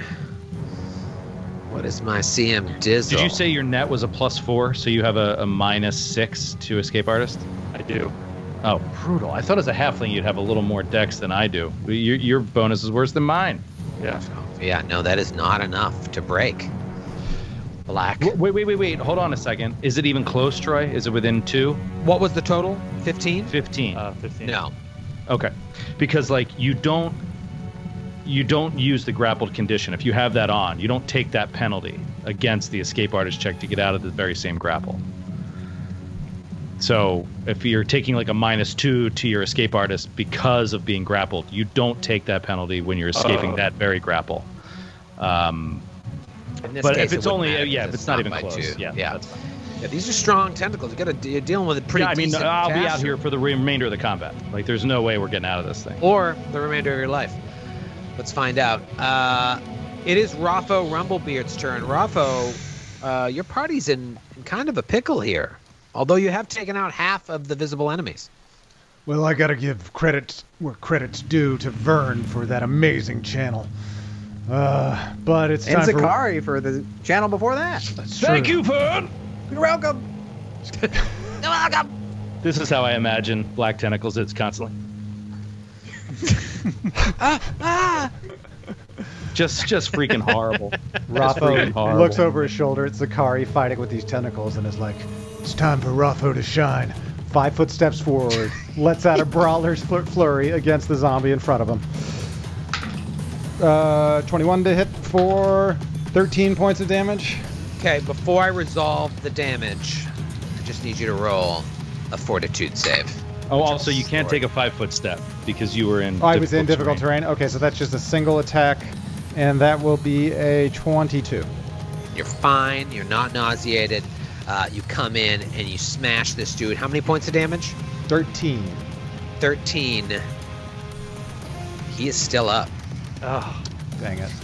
On his last legs, though, it looks like. A chunk of him just went flying across the room. You see now that you're up really close to them in the light of the furnace that there's like a glaze over his face. Like he's been like alchemically treated to look human. So like Very if the cool. vat inspector came by, he'd be like, hey, let me see your workers. And they're all like, oh, and they look human, but they have this like, you know those clear masks that they sometimes use in bank robberies? Yeah. And I got that. Very like, feel. disturbing. Very disturbing. Very mannequin-esque. All right, Raffo. That is your turn. Let's move on to Johnny Halfling. Johnny, you are in a bit of a pickle over there. It's strangling your vocal cords. Yeah, as is our audio software. So, can I just? I don't know what to do. I mean, I keep singing the song that no one listening live will ever hear, and yeah, I guess that's it. Yeah, I mean, if with Liberating Command didn't give you enough juice to get out of there, you feel like you're not going to be able to get out on your own. But you can still inspire your friends. Yes. That may be what it takes. Okay, let's move to a new round here. It is Vern's turn. I'm asking the question because I actually can't find anything on it. From down in the pit, would I be able to affect these guys up on the walkways of my channel? What is the distance of your channel? 30 feet. All right, you're 10 feet down. You do the math. Well, Pythagoras. Yeah, but with 10 wise, feet. I'm fine. But it's but you have a line of sight. I don't it's think the you line have of line of sight sight. wall thing. Yeah, you just got this one dude here. Well, no, the other two you should be fine because they're hovering on the edge. Right on But just not I'll give this you that. guy. Okay, I will channel them. All right. Go ahead and roll me a will save. DC 14 has not been doing well for me. Here we go. First one passed. Second one to the north there failed, and the one right next to you failed. Okay, those that fail take 14 points of damage. Those that pass take 7. Nice roll, dude. I rolled Okay. a 6, a 5, and a 3. It was pretty good. Yeah, that's awesome. All right. The one right next to you dies. The other two are still. Oh, well, that's the one you want to die. Other two are still up. Do I But need now to you roll don't any have anybody right in your business. Do I need to roll any saves down here or take any damage? Yeah, you will take another 6 points of fire damage in that heated mud down there. Don't forget it's difficult terrain. And yes, I need another fortitude save from you. Natty 15 for a 19. You're all right? I'm still sickened though, right? So sickened. Okay. Vern will then begin climbing the ladder. Okay. Can I get up in one It's move 10 action? feet. So, easy. You got a ladder there. So it's DC 5 climb, which I'm sure you can make automatically, right? Not automatically, so especially with the sickened, so let me try it. Give me a I get it. Okay. Yeah, I get it. quarter speed. So rounded. Are you 30 feet movement? I'm 30 feet. Okay. Since 5. you're already cash, you can only go 5 5. feet up. So you're hanging 5 feet. But at least you're out of that hot mud. That hot mud bath of just melted down cockroaches. And just remember, in case it pops up, you lose your dexterity bonus to your AC right now. Okay. Also, as you're climbing the rope, there are cockroaches climbing over your knuckles. And you're like, oh god, it's so gross. That's gross. Raffo. Zakari, there are cockroaches down here. Sounds horrible. It's truly horrible. It's much worse here. Curtain here.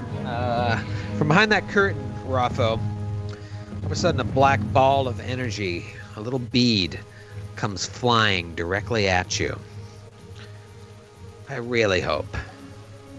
I'm never going to hit you, but I might.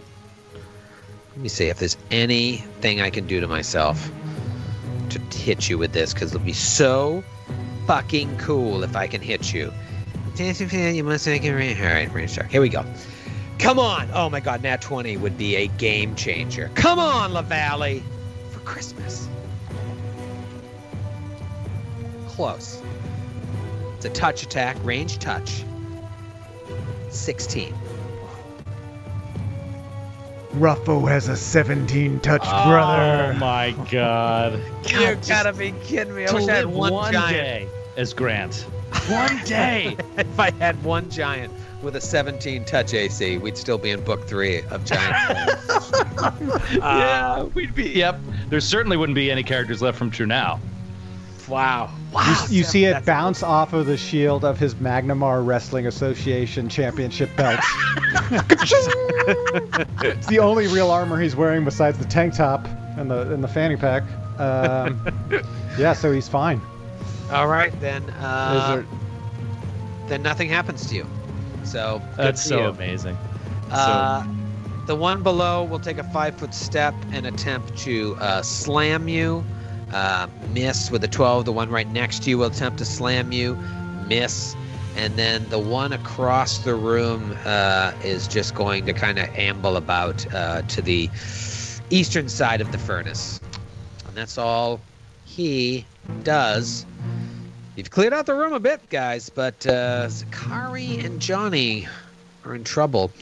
And it is Zakari's turn. I forgot on my turn to resolve some black tentacles. So let's do that right now for both Zakari and Johnny. So I got to maintain the grapple here. And if I do, oh baby, more damage.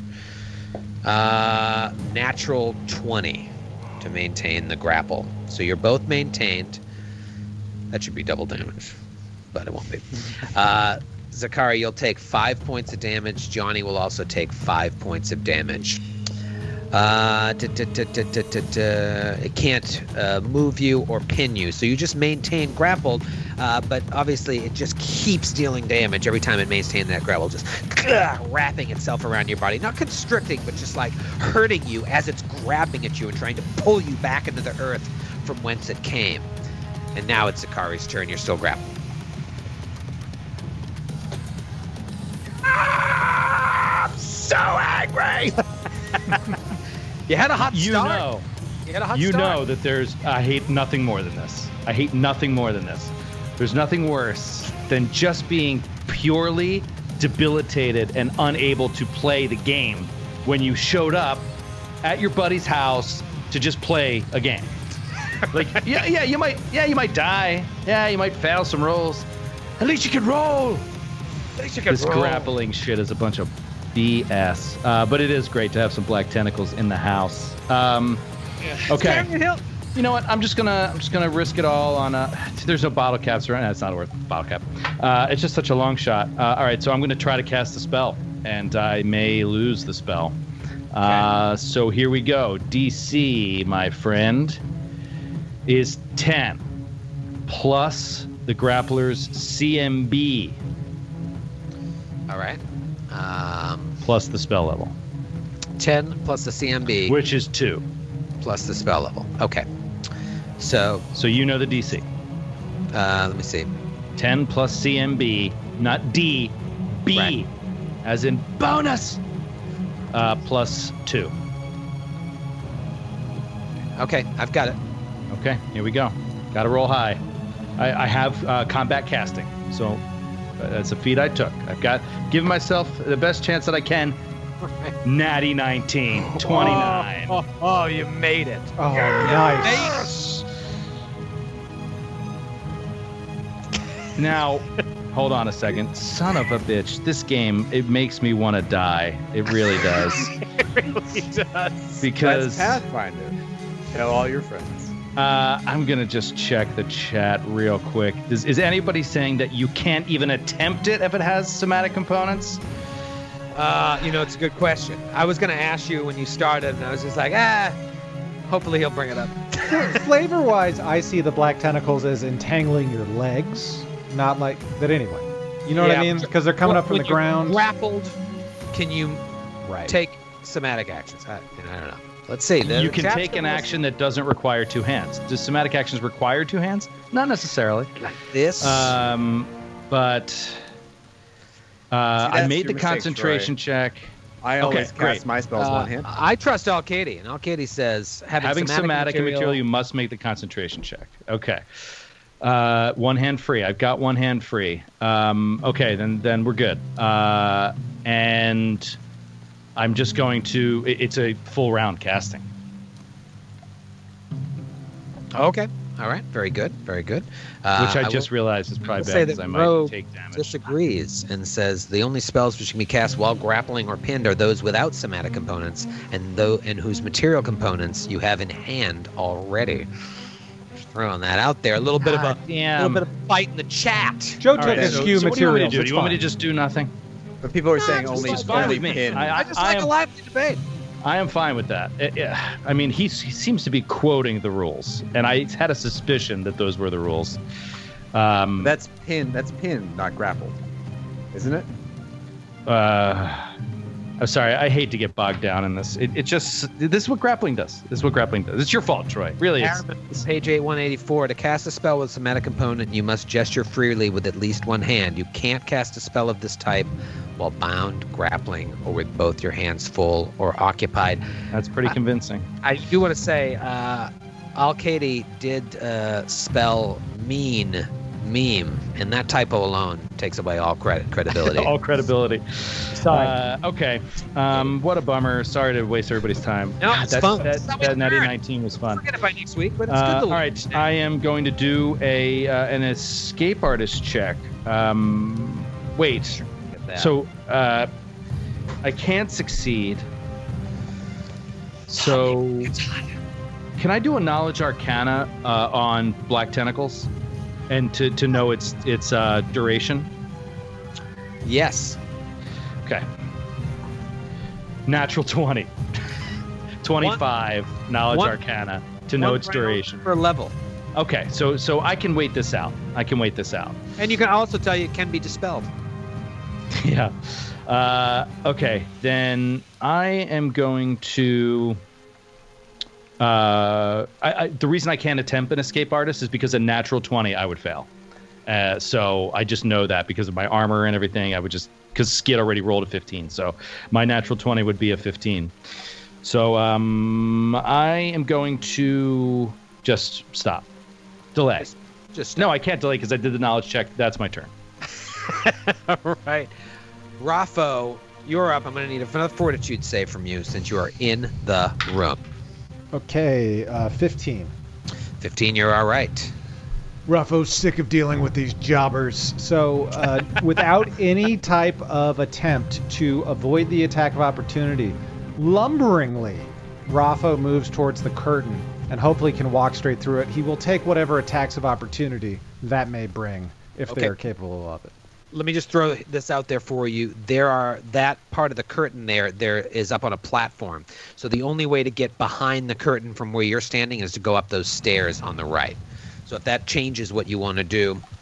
Rafa will use the extent of his movement then to get up into this zombie. Okay. Closest to the stairwell and will attack it after you resolve your attacks of opportunity. Let's say I miss on both of them. What do you think? Pretty good odds. Okay. Both of them? Let me see. And you weren't walking on any of the pathways that would slow you down. Yeah, no. Okay. All right. Come on, zombie. How about a nat 20? 17? No, that's your fucking touch AC. I can only hit you with a nat 20. Oh, 23? Miss. 24. I can only hit you with a nat 20. That's insane. Okay, so yeah, they just blah, blah, as you walk by and nothing. And then you Rafa, want to smack this dude in the face? yeah, he's jogging along up to this last zombie, and he slides on his knees and does like a Johnny Cage nut punch. Right, right in the Johnsky. Natty 18 for a 27. His nuts explode, and so does he. 14 points of damage. It's a horrible sight. It flies They were straight into outwardly the preserved cauldron. as well. All right, great move by Rafa. Ooh, can I go back and retcon my turn real fast? Just because it is, I'm a complete idiot, and I forgot that I can do a CMB rather than an escape artist, which I do have a very small bonus to. So You it's can roll very also high. cast the spell because you are grappled, not grappling, which are two different conditions. And the text that Troy was quoting is from grappling. I wasn't quoting it. I was quoting the peanut gallery. All right, look, I'm just going to try a really quick CMB check. Natural 19! I got a 22! All right, to try and get out. But wait, Matthew, you're saying he could have cast the spell? Yeah. If you are grappled and you have one hand free, which he does, you can attempt the spell with somatic components, just a concentration check. So Alcady was right.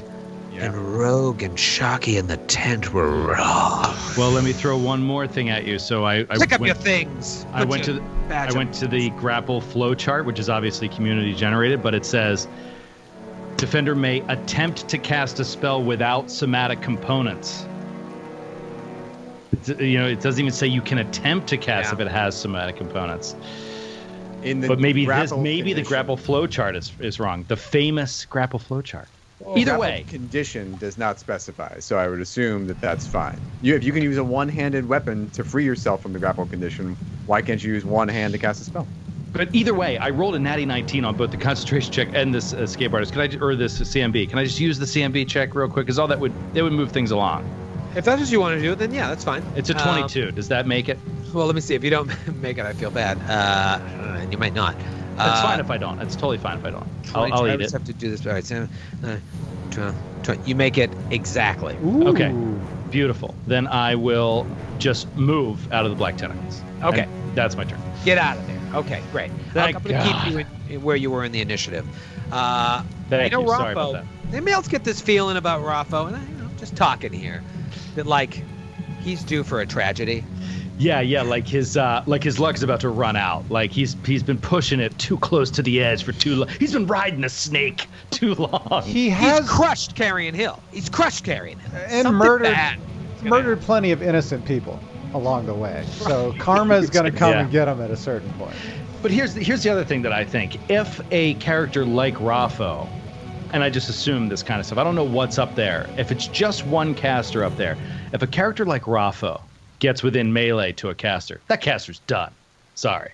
Done. But if that caster were to, say, dominate him or use another will save type of spell, that Don't could give Troy screw ideas. everything up. No, I'm happy to take whatever comes at me. It could get ugly fast. Very interesting. I just feel like if this was TV, man, that Raffo, he just can't be beat. And then something horrible happens. His head falls off. It's Johnny Halfling's turn. Johnny, you're struggling. At least your buddy Zakari got out. What do you want to do? Keep singing? Yeah, just gonna keep singing. Not actually, but figuratively. Not actually, just figuratively sing. Behind the bag. And play the greatest gift you've ever played on the show. That's why you have to watch. You watch for the gifts. You listen for the songs. I have no consistency when I say GIFs and GIFs. I change it every single time I say it. I still know it's right. No one does. Let's go to the top of the next round here.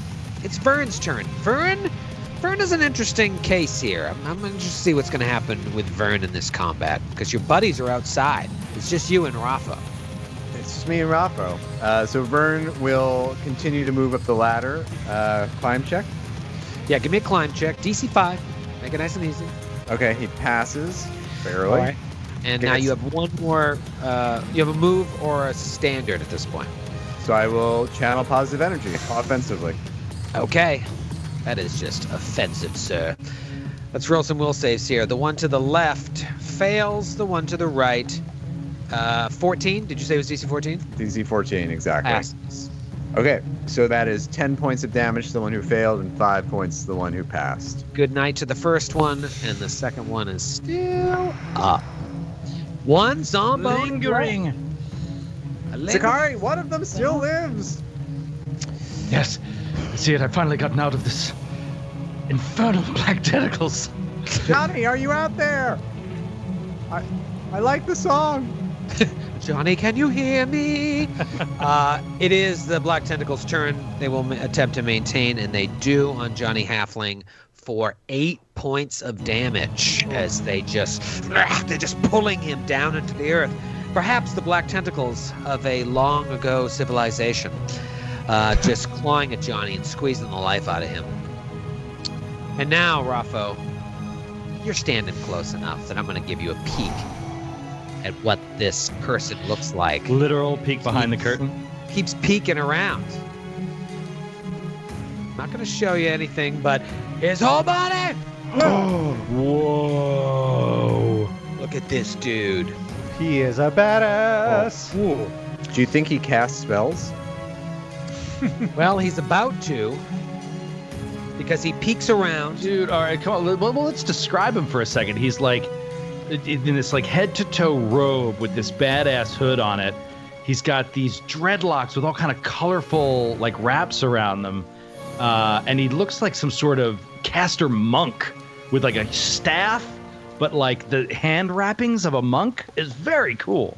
He has It's quite cool. What is very clearly a wizard's staff. Or a druidic staff, maybe? Yeah, maybe, but It's got just green. like Yeah. He's got these cool bracers on that look like arm sleeve tats. yeah, it's very colorful. I guess they're bracers of armor, maybe. Let's just Very say they're sleeves that he just hasn't finished yet.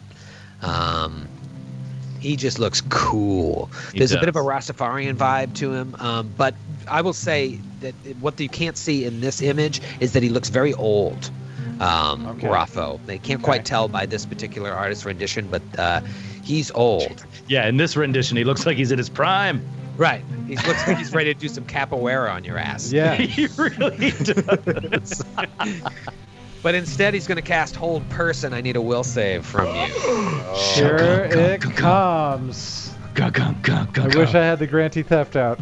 This is a big one. Okay. 11 on the die for a total. Touch of law. Touch of law. For a total of a 13 because I have a +1 morale bonus versus Charm and Fear thanks to Inspire Courage, which is currently on. Wait, that's not charm or fear, is it? Isn't one of them Charm or isn't that technically a Charm spell or no? Compulsion. Compulsion? Okay, then it's just a 12. Just a 12. You, my friend, are held. Oh no! No! I think you get a new save every round, though. Don't You despair. get a new save every round. Don't despair. In the meantime, you are paralyzed and freeze in place. You're aware of what's going on around you and can breathe normally, which is 10 times more terrifying.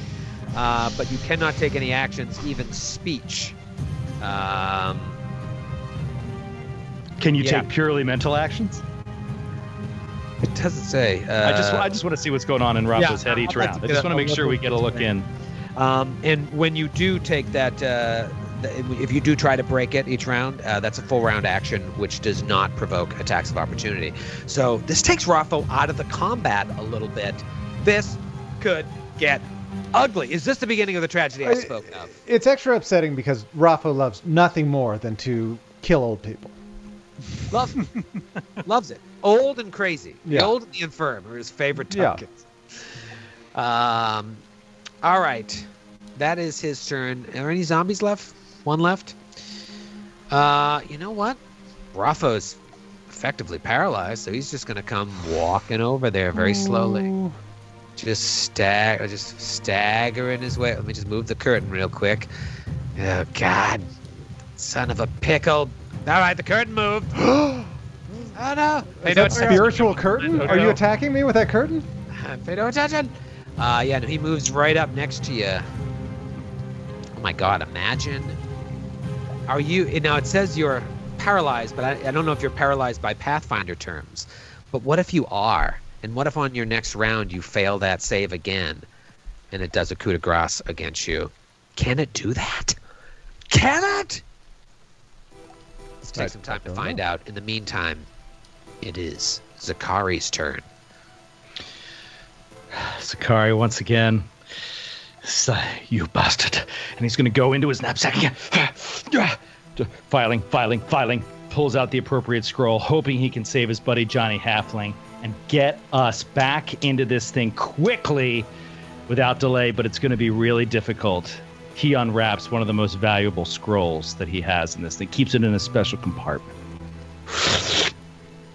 unrolls it, and reads the glowing arcane words of Dispel Magic and attempts to dispel black tentacles. So I didn't even know you had this on your persona. Yeah, I just wish I didn't have to roll. Wish I didn't have to. I have one copy of the Dispel Magic. I had 2 copies of Liberating Command. They're just first level. They're cheap. This shit's expensive. 188 gold pieces per scroll. What's Dispel the range Magic? Oh, 100 feet. So here's the thing. You could, like, not dispel the tentacles, but dispel hold person, for example. You know what I mean? So you have some options here. It will obviously start with the highest. You're just doing a straight-up caster level check against my spell Johns. Well, the thing is, like, the target is a creature or a spell. So, like, I'd be targeting the black tentacles. Oh, you're targeting the black tentacles. To me, honestly, I don't know that Rafa has had hold person cast on him, and I'm focusing on Johnny Halfling right now, and my inability to get into this building without going around from the other side, and I don't know what's in that door, and you know what I mean. Right. Okay, so one technically object you can target the spell caster. I don't know if that means you need to see them, but you can. Sure, but like I don't have that option at the moment. I'm just acting quickly to try to get Johnny out of this and get me and him in the room. I think if him and I get in this room, we're fine. To add a little bit more drama to the situation, Raffo is effectively paralyzed. He has that condition on. Yeah, he could coup de grace. Yeah. Like, wow. So it's fine. No. I really think your reasoning is perfect. All right. Well, hey. Maybe freeing up Johnny will be what it takes. All right. I'm going to tell you right now, it's DC 18. DC 18? Yeah. Doable. Oh, wait, no. Is it the spells caster level? It's the caster level. So, like, whoever casts the spell, their caster level. 11 plus their caster level. 11 plus the spells caster level. Which I assume is the caster level of the caster, not the minimum level you need to cast the spell, right? We went through this back before the recording, so we talked about this comes into play when you have a multi-class caster. So if you're a sorcerer with a cleric dip, it matters that like the spell is cast by your sorcerer levels as opposed to your cleric levels. So if he's all sorcerer, then it's just his caster level. Or if he's all druid, it's his caster level. But if he's multi-class, yeah. Right. So just to confirm, it is his caster level, right? Not the minimum caster level to cast black tentacles.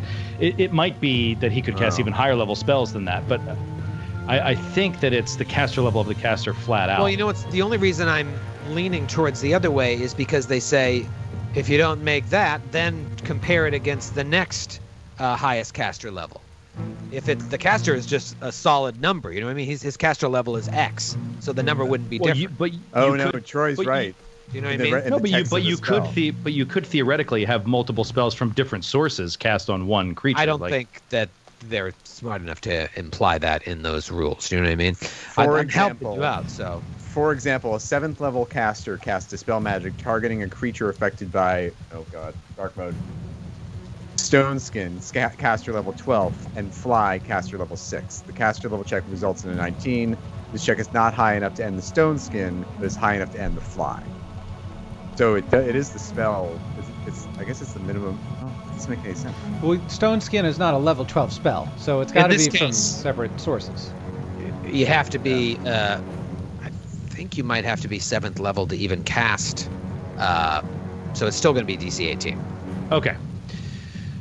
Black Tentacles, I know, is a high-level spell, so it's like 4th level, right? So I figure that it's going to be on the higher end anyway. Okay, DC 18, I've got a +5, so I need to roll a 13 or higher. So it's doable, possible. Absolutely huge. Could be huge. Could be Rafo's life. It seriously could be Rafo's life. 12 on the die. And you needed a 13. It just could have been so cool. Like, this is why I built this character, and it's just a bummer. But, hey, sometimes these things require die rolls. And if they ever do, I'll always fail, which is a bummer. So scroll vanishes into the mist, and nothing changes. Yikes. Yikes City. Here's the thing. You want to move it all? The move action was pulling out the scroll. Move action was pulling out the scroll. It is Rafo's turn. Rafo, your fate may lie in your second attempt at this will save. So just roll well, or possibly die. Normally at this point, when Rafo is, say, like in a submission hold, he reaches his free arm out to the crowd to get the juice he needs to move forward from them. But since he's paralyzed, he's locked in his own mind. Let's see what comes out of Rafo. Natty 19. So that's a 20.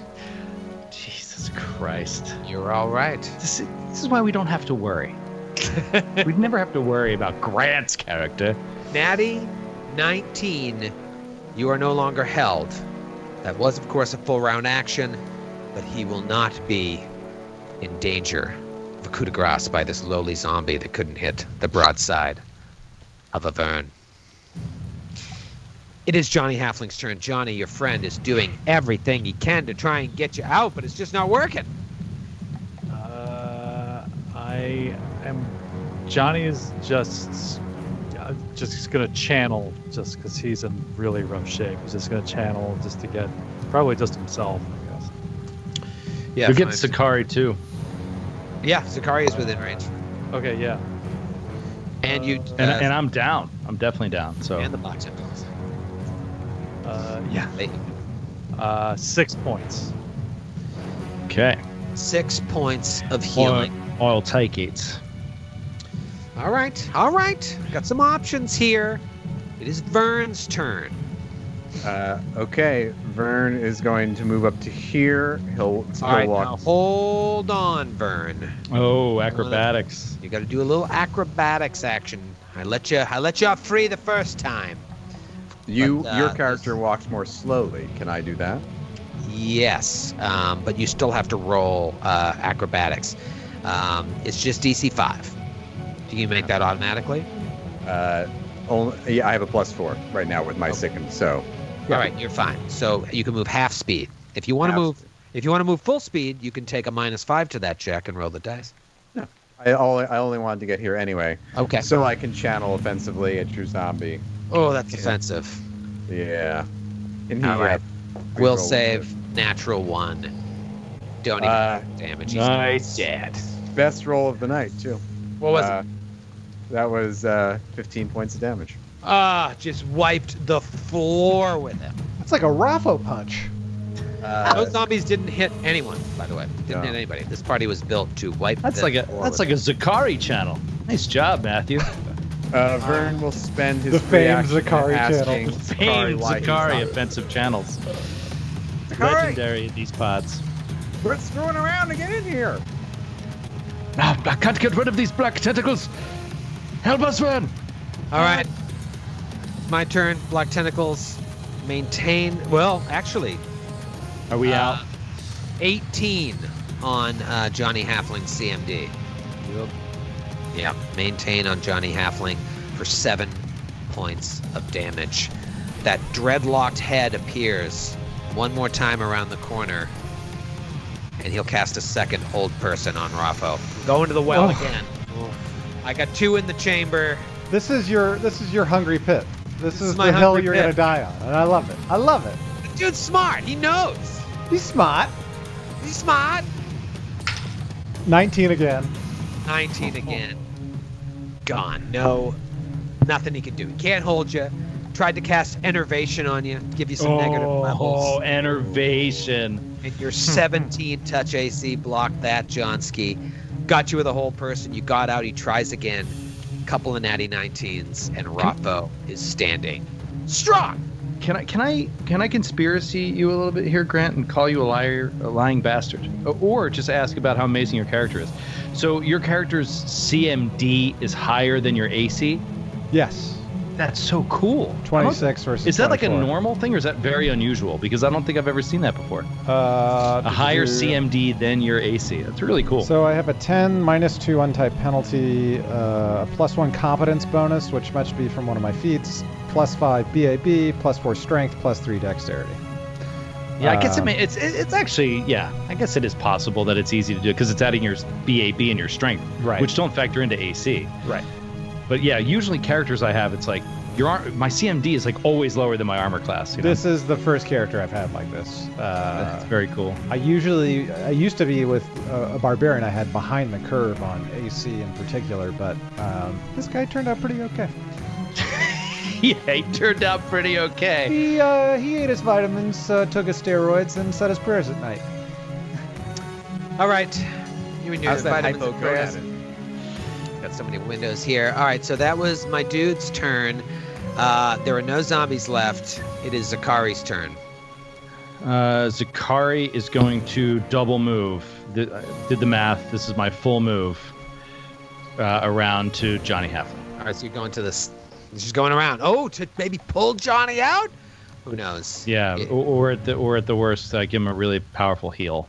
That's my plan right now. All I know is things are about to get a lot more interesting because it is Rotho's turn and the stairs are within reach. However, you do have to go around that little thing in front of you. Rotho is so pissed at this point that he was stopped and that zombie even got close to him, and he just bellows out, "The mayor sent me here to kick ass and take names. What's your... I already know your name, you keeper son of a bitch." And he gets up it's the just stairs. him up there. He's so dead. He's so dead. He's like, Ah! He stinks of liquor. really? Roll a fortitude save. I keep forgetting to have you guys roll Wow, these. just from the liquor? Yeah, All right. it's really bad. That is a 5 on the die for a 13. Oh, you are nauseated. Okay. Terrible. So you walk up there and you stop. Wow. Glad I remembered it there. Wow. This is going to be interesting. It's Did Johnny Vern roll it Halfling's last turn. round? No. Vern, go ahead and roll it. I think Vern took 2 actions, right? Yeah, he channeled, so it's too late. My hand's off the chess piece. I rolled a 19 on the fortitude save. Don't raise your voice to me in front of my friends. Johnny Halfling, you're up. You see Zakari is coming around the corner. Do you want to hold here and see if he's got something in his bag of tricks, or you got something you want to do? Yeah, I'll just see what he's got cooking. Okay. Then let's go to the top of the next round. It is Vern's turn. Vern, can you roll a fortitude save? I'd be happy to, Troy. Oh, thanks, buddy.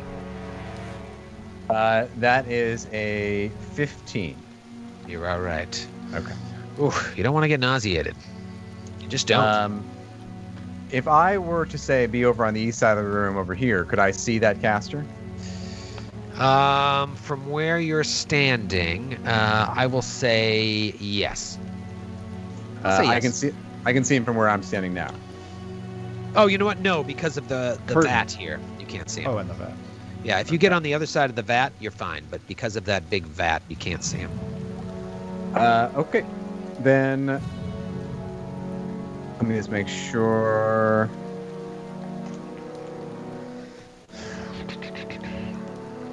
Yeah, that's not going to help. That's not going to help my old friend Raffo. Old Raffo Rumblebeard? So instead, yes, I will move over to the other side of the curtain and I will cast a little spell I like to call Searing Light. Ooh, a little searing light. What's my save, if any? You have no save. I have to hit you with a ray. Okay. You're shooting into range through your dude. buddy. Yeah, and but it's in a touch- melee. But it is a touch attack. Okay. That's a natural 1. Oh, and that's a Magical fumble. spell. Magical fumble. A spell, magical John. Oh, it is- my I- god. I'd give anything if it were a 7. But Oh, so close. I can't see. Oh, So sorry. Trust me, So it's a sorry. 1. It's terrible. Oh, God.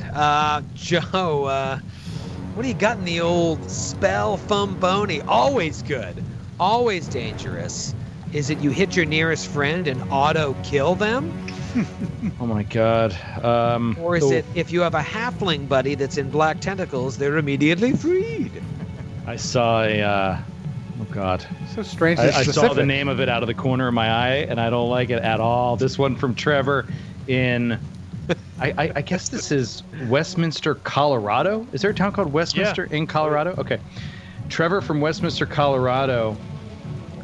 The title is that gasoline I smell? I don't like the title of that. No. You mess up your spell components and accidentally substitute in some bat guano. A fireball explodes in a burst out from your square, dealing 1d6 fire damage per caster level to every creature in a 20-foot radius, including you. Every creature gets a reflex save for half damage. Exceeding the DC by 5 or more negates all damage.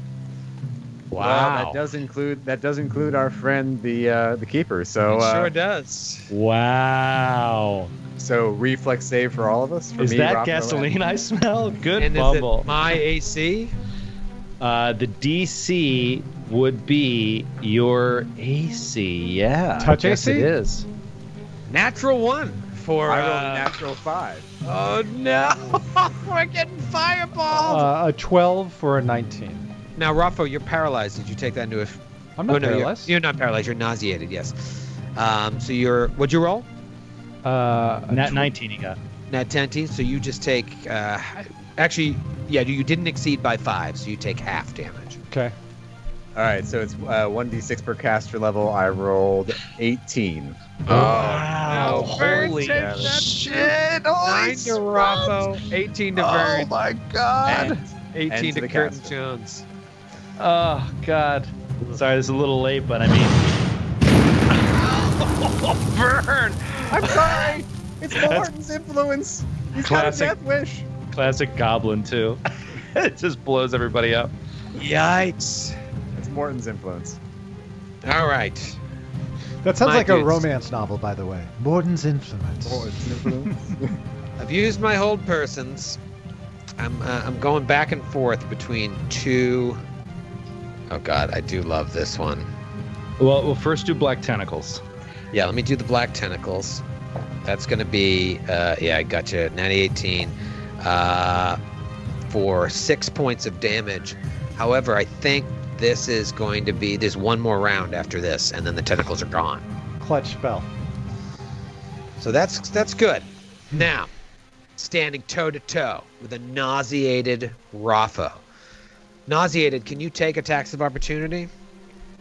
Unable to attack, cast spells, concentrate on spells, or do anything else requiring attention.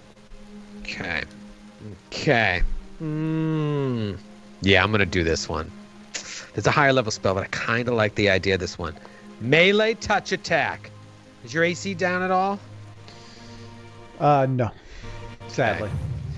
I don't So have to hard. pay attention to be unhittable. That just So hard to happens. hit. So hard to hit. All right, come on.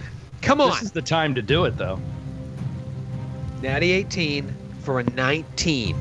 Nope. Miss. Against touch? No, touch. Oh, touch. Yes, that's a hit. Oh, thank God. I was like, what? All right. I cast Ghoul Touch on you. I had a character once that had ghoul touch. Oh, Touches you. scary. You just see like tendrils of black extend from his fingertips as he reaches out and puts his hand on your exposed midriff.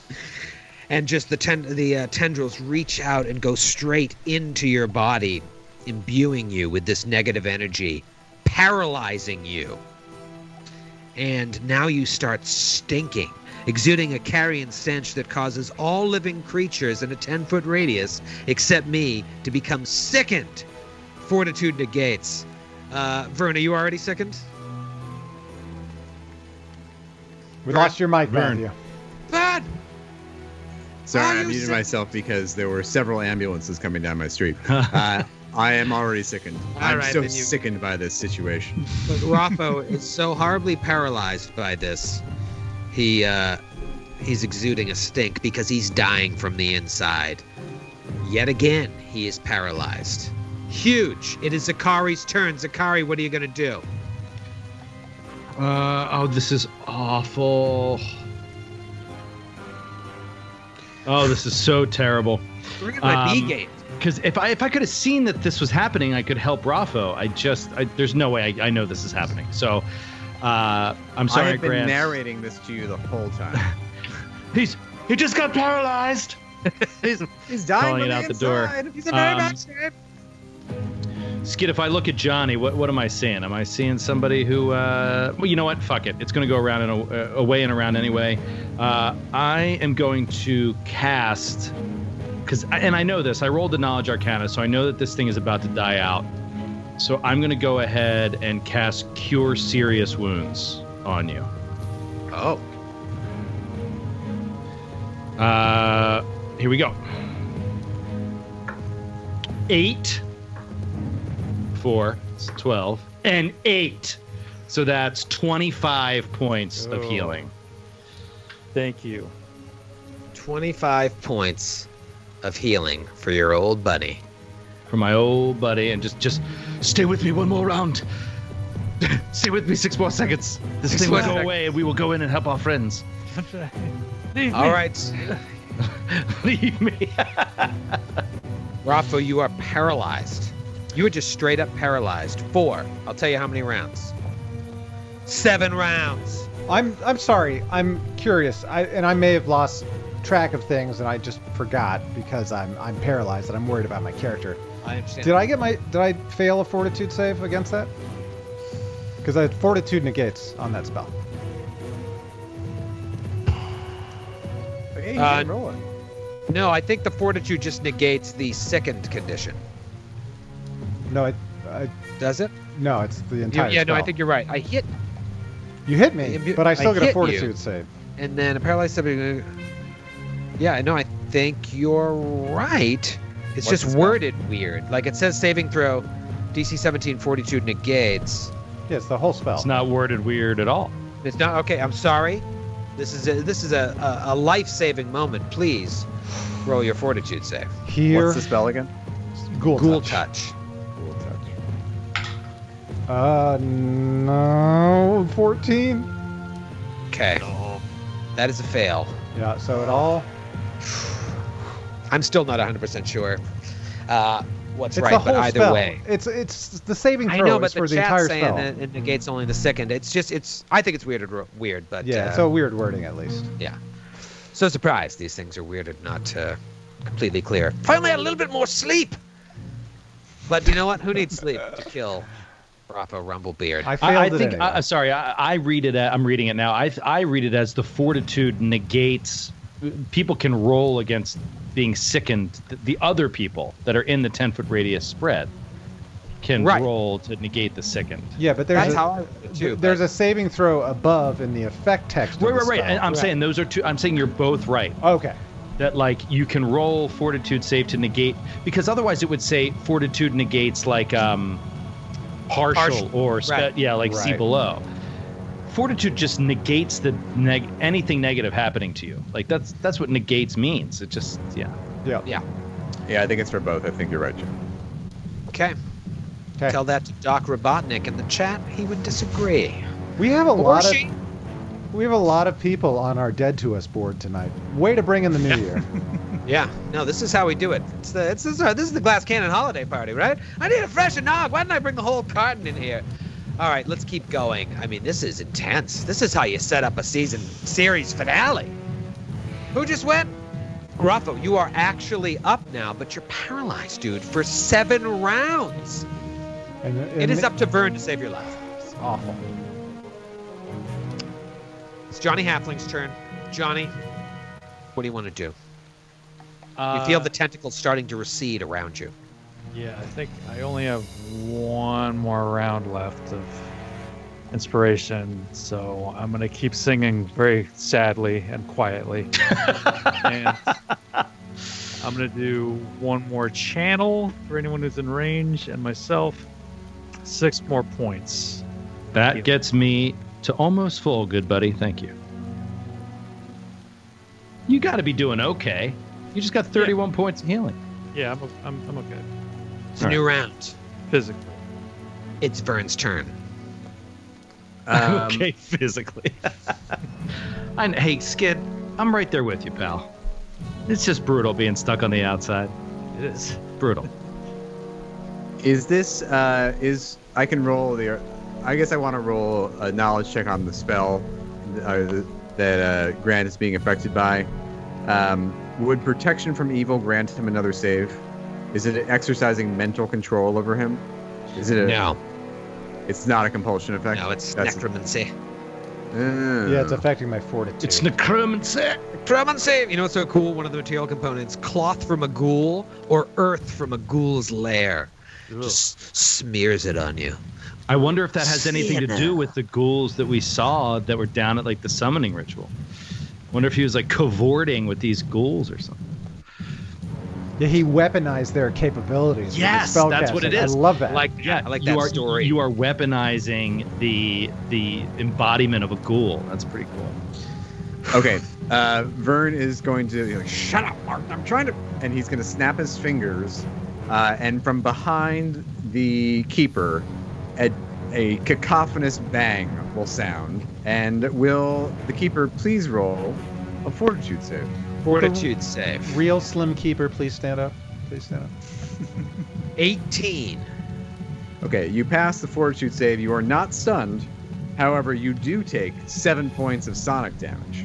Sonic boom! From a sound burst. From a sound burst. Okay. And then Vern will step up right behind Raffo. Oh my god, what is gonna happen? And he'll scream out a narration of what's happening to Zakari and Johnny Half. Are you going to German suplex Raffo out of that square to save his life? Amazing. Move action. The guy draws a dagger out. Oh. Gotta have a melee weapon for that coup de grace, but it is a full round action, so he'll save that for next round. And this round, he'll just reach out and touch Raffo again on that bare midriff. His eyes go back up in his head, and you see little trickles of blood start to leak out from his gums as he casts vampiric touch on you. Oh, no. This guy's cool as shit. Gotta succeed on the old melee touch. Natural 1. Fumblerino on the magical tip. Bad time for a fumble, especially when I described the spell so cool. Yeah, especially when you made it so cool. Do you get a bonus to the... Okay, yeah, what did I get? That's bad. While I look this up, could you... So Black Tentacles dissipates or has yes, a round right. and then dissipates? Nope, it's gone here. It's not going to affect John. Thank God. Let's get in there, buddy. Because you know what? None of this happens, by the way, if Zakari's in the room. None of this happens. He's fine. So pissed I'm not in there. All right, this one from Zakari's good fortune to turn the tides. Evan in Melbourne, Florida. Oh. Isn't this That's game 2 in a amazing? row. Though, like, That's you 2 go in a row back... international fake outs.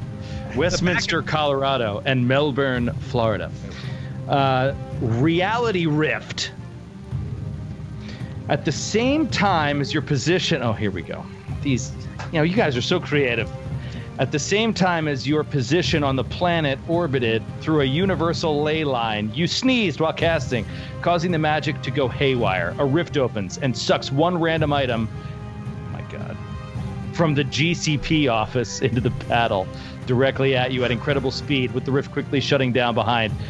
1D. So it's basically we pick something in the GCP office. It's got to be that smoked randomly salmon. enters the combat. It slings at him and does 1d4 damage per spell level. Reflex negates. The random item will then be mailed to a Patreon supporter and is lost to the GCP. Smoked salmon. All right. Not the I salmon. failed the reflex save. Holy shit! It's a 3rd level spell, so it'll be 3d4 damage. Wow. All right, so it's going to be one of our largest overhead lights. just flies into the battlefield. what the fuck was that? And he takes, instead of healing himself, Dude, for all those shits are so heavy. You know how heavy those things are? Dude, that would have been. You're prepared to ship that to a listener? No, you don't get it. Sorry. That would have been 7d6 damage had I hit, and I would have absorbed all that as temporary hit points. Instead, I take 5 points of damage as a Fresnel comes flying out of space and time and hits me in the chest. God, what the fuck is this? All right, and Black Tentacles are gone. I mean, that was it. The dagger was out. I was going to just suck you dry and then coup de grace next round. Now the tentacles are gone. Rafo's still paralyzed, but there is a chance here. There is a chance, but you guys need to get to him before his next turn. It is Zakari's turn. Zakari, what do you want to do? Oh man, I'm one action shy because I got to get the old scroll out. Let's see. I just cast it. One action shy sounds like a country song they'd write about Pathfinder players. Just one action shy, and I roll like a Joe. It's an old school country song. It's like a Dolly type of track. Yeah, Randy Travis. Oh, good. Don't know where I've been, and I don't know where I go. Joe Rose. Joe Rose. Joe Rose. Begging, won't you? Don't touch my dice. Please Can't wait don't to touch my have- dice. Okay, so here's what I want to do. I want to come in and obviously just cast a remove paralysis scroll on Rafo. It's just not possible with the action economy and with me not knowing the situation. Can you smear the scroll on his back? Zakari is going to come into the room, move action, see the situation, want to go into his knapsack and pull out a scroll of remove paralysis, cast it, make Rafo fine again. He is unable to. Seeing the dagger rising, he's going to and try to cast a different spell instead that he has prepared and see if this could possibly, if Vern can't do anything, mitigate a coup de grace. He's going to cast Shield Other on Rafo. Shield up. So he will cast Shield Other. As a result, you get a +1 deflection bonus to AC and +1 resistance bonus on saves. Not that relevant.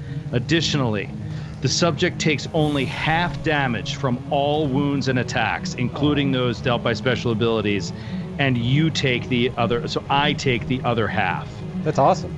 Because that'll reduce the DC required to pass, right? No, it would just increase your save by 1. But I believe that the save. But if it takes damage away from the coup de grace, the DC would be lower for me to pass. I think this would take damage away from the coup de grace. Is a coup de grace a death effect? Coup de grace is... No, it involves hit points. This involves hit points. So it says forms of harm that do not involve hit points, such as charm effects, temporary ability damage, level drain, death effects are not affected. But this involves hit points. What I'm basically, it's not, it's a small, long shot. I think this guy with a dagger is not going to deal a lot of damage to you. But I think that if I can have it, at least it's like a bonus on the save against the coup de grace. Yeah. And next round, I can de-paralyze you if there's anything Vern can do in order to get you out of this situation. But I don't know that there is. I'm going with it. That's what he does in a knee-jerk moment. Okay, so Shield Other. Shield Other. All right, add that to your sheet, along with Paralyzed and Helpless. And it is Rafo's turn. Rafo, still paralyzed for your second round out of 7. And now it is Johnny's halfling's turn. He's free and ready to roll. Johnny's free. And Johnny's free. Yeah, buddy. he lifts up his sword high. He says, "Oh, sword of light, purity, gifted to me and me alone, by the one true goddess. I dub thee Shaylin's eyelash curler." Yeah! And he runs into the room and gets about 30 feet with a double move. Gets about 30 feet with a dub step.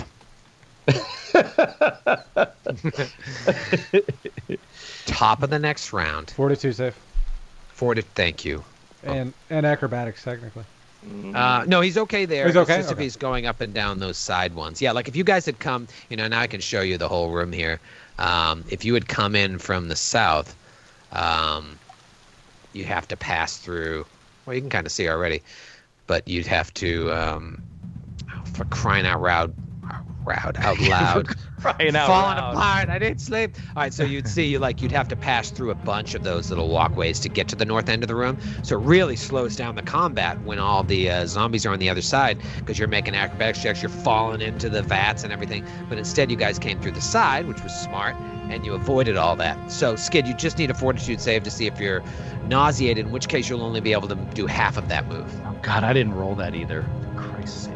Natty 17. So. You're fine. And Zakari, hands off the chess piece. I forgot. Vern's turn, top of the new round. Absolutely enormous round here. All right. Raffo is currently paralyzed. Yes? Fact. Standing on some stairs. Yes. So what if Vern, who is, let me just make sure I have this exactly right, 2'11", were to fling 20 his pounds body, soaking wet. 30 pounds. It's all muscle. 30 pounds of pure muscle. What if Vern were to fling his entire body at the back of Raffo's knees? Would Raffo fall? Could we figure out a way that Raffo could fall down over Vern's body and crash to the floor? And crash to the floor, like, into your space. Yeah. Yeah, Or because he's just- standing on stairs, he falls backwards, tumbles down, cracks his neck, paralyzed forever. You want to You make wanna- a bull rush attempt against him. I would say let's find a mechanical way to resolve this. And if you succeed on the bull rush attempt, we'll talk. Is it? This is It's my, just does that have CMB. any? Yeah, my CMB is +0. Does that have any chance of passing? Raffo's got a crazy CMD. I would know Not this. while I'm paralyzed, buddy.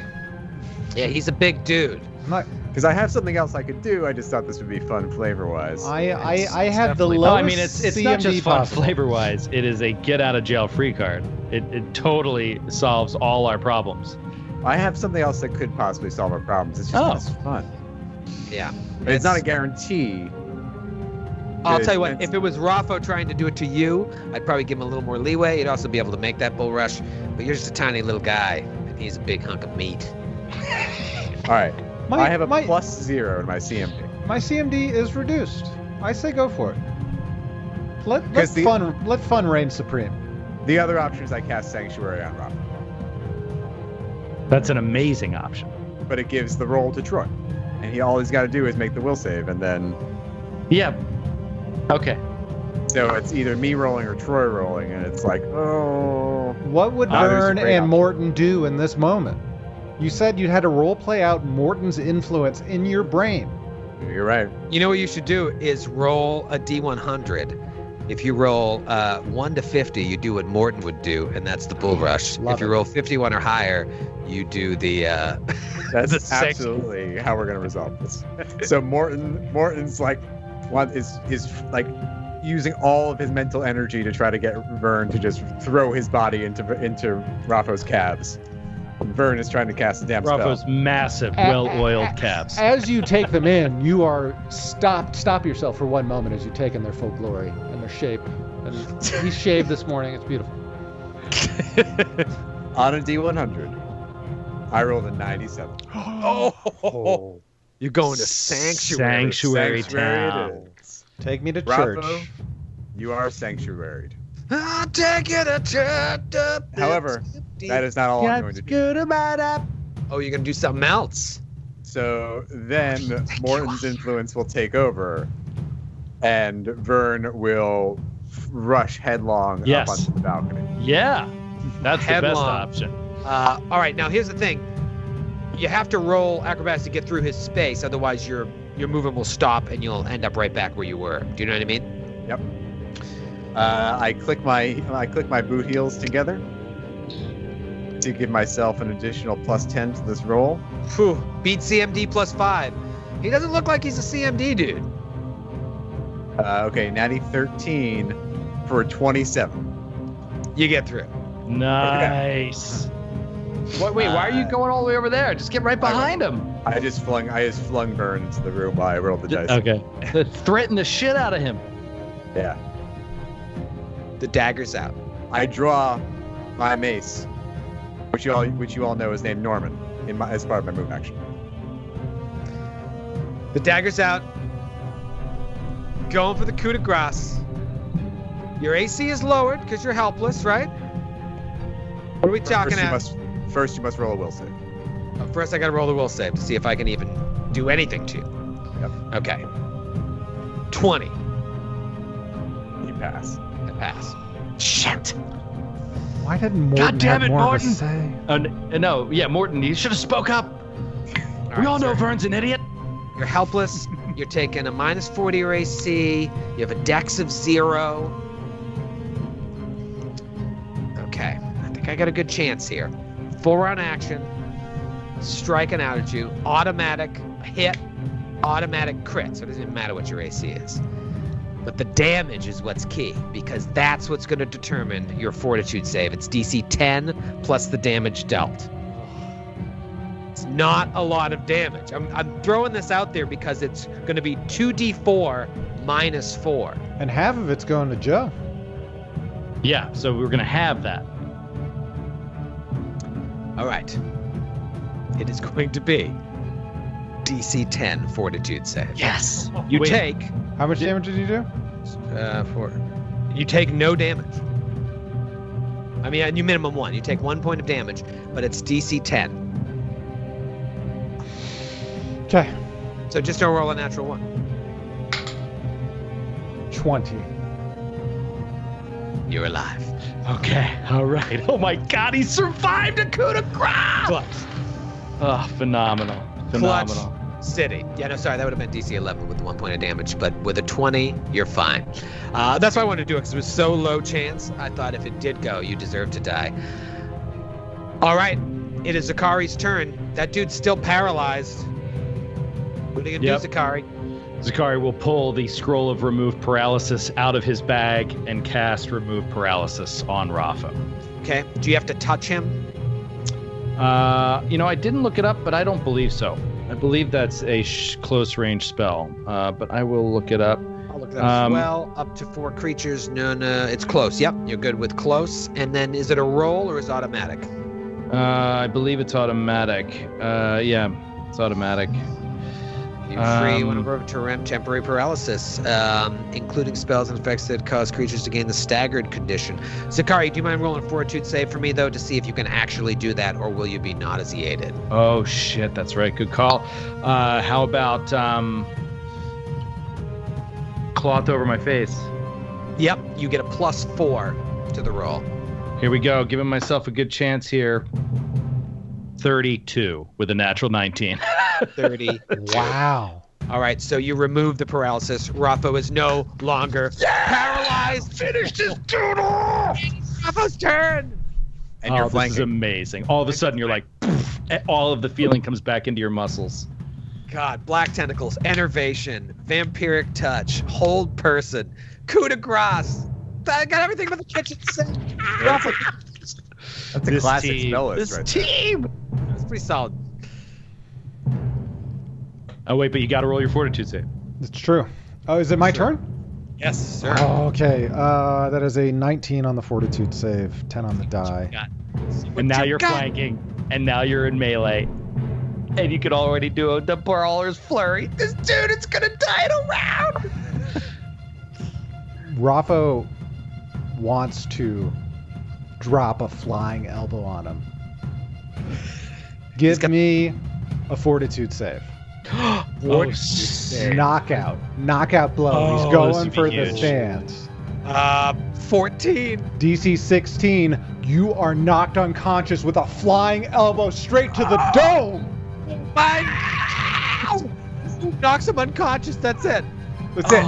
Knockout. That's it. Ding, ding, ding, ding, ding. Oh my God, my heart's pounding. Oh, That's insanity. that is so amazing. That's madness. Oh my God. He flies into him. Immediately the paralysis comes out, hits him in the face, and Keeper Meyer crumbles to the ground and falls. Amazing. Vern will immediately coup de grace him with with his mace. All right, Vern brings down the mace. Explain like this nauseating hit as the mace crunches into his face. Oh, you want me to describe what happens? Play-by-play of this. So Vern wraps his goblin fingers tightly around Norman, his trusty mace, and he raises it above his head and he's like, "For carrying ill, shut up, Morton," and then slams it and just crushes his skull.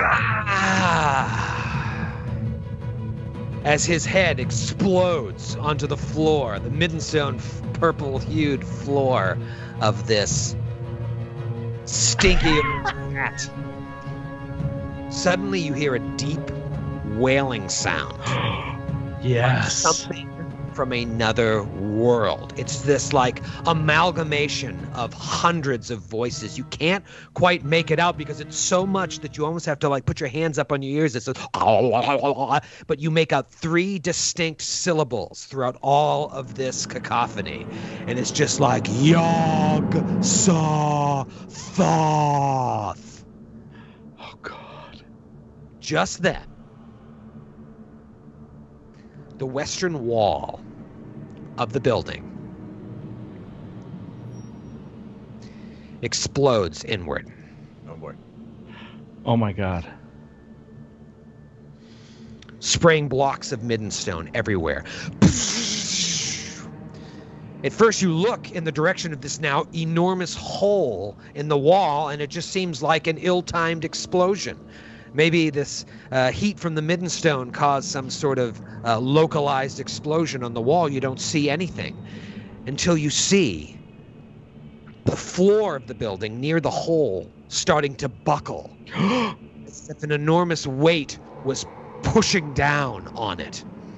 As the floor buckles, the structural integrity of the building starts to give way around you, and the whole building shakes on its foundation and starts collapsing around you.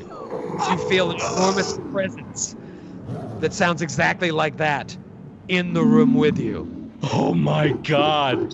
We'll see you in 2 weeks. Fuck you! No rest! No rest! Oh my God. Have a good holiday, everybody. Merry Christmas. Happy Hanukkah. Happy holidays. Take it easy, everybody. God, that was awesome. That was awesome. The sound is so crazy.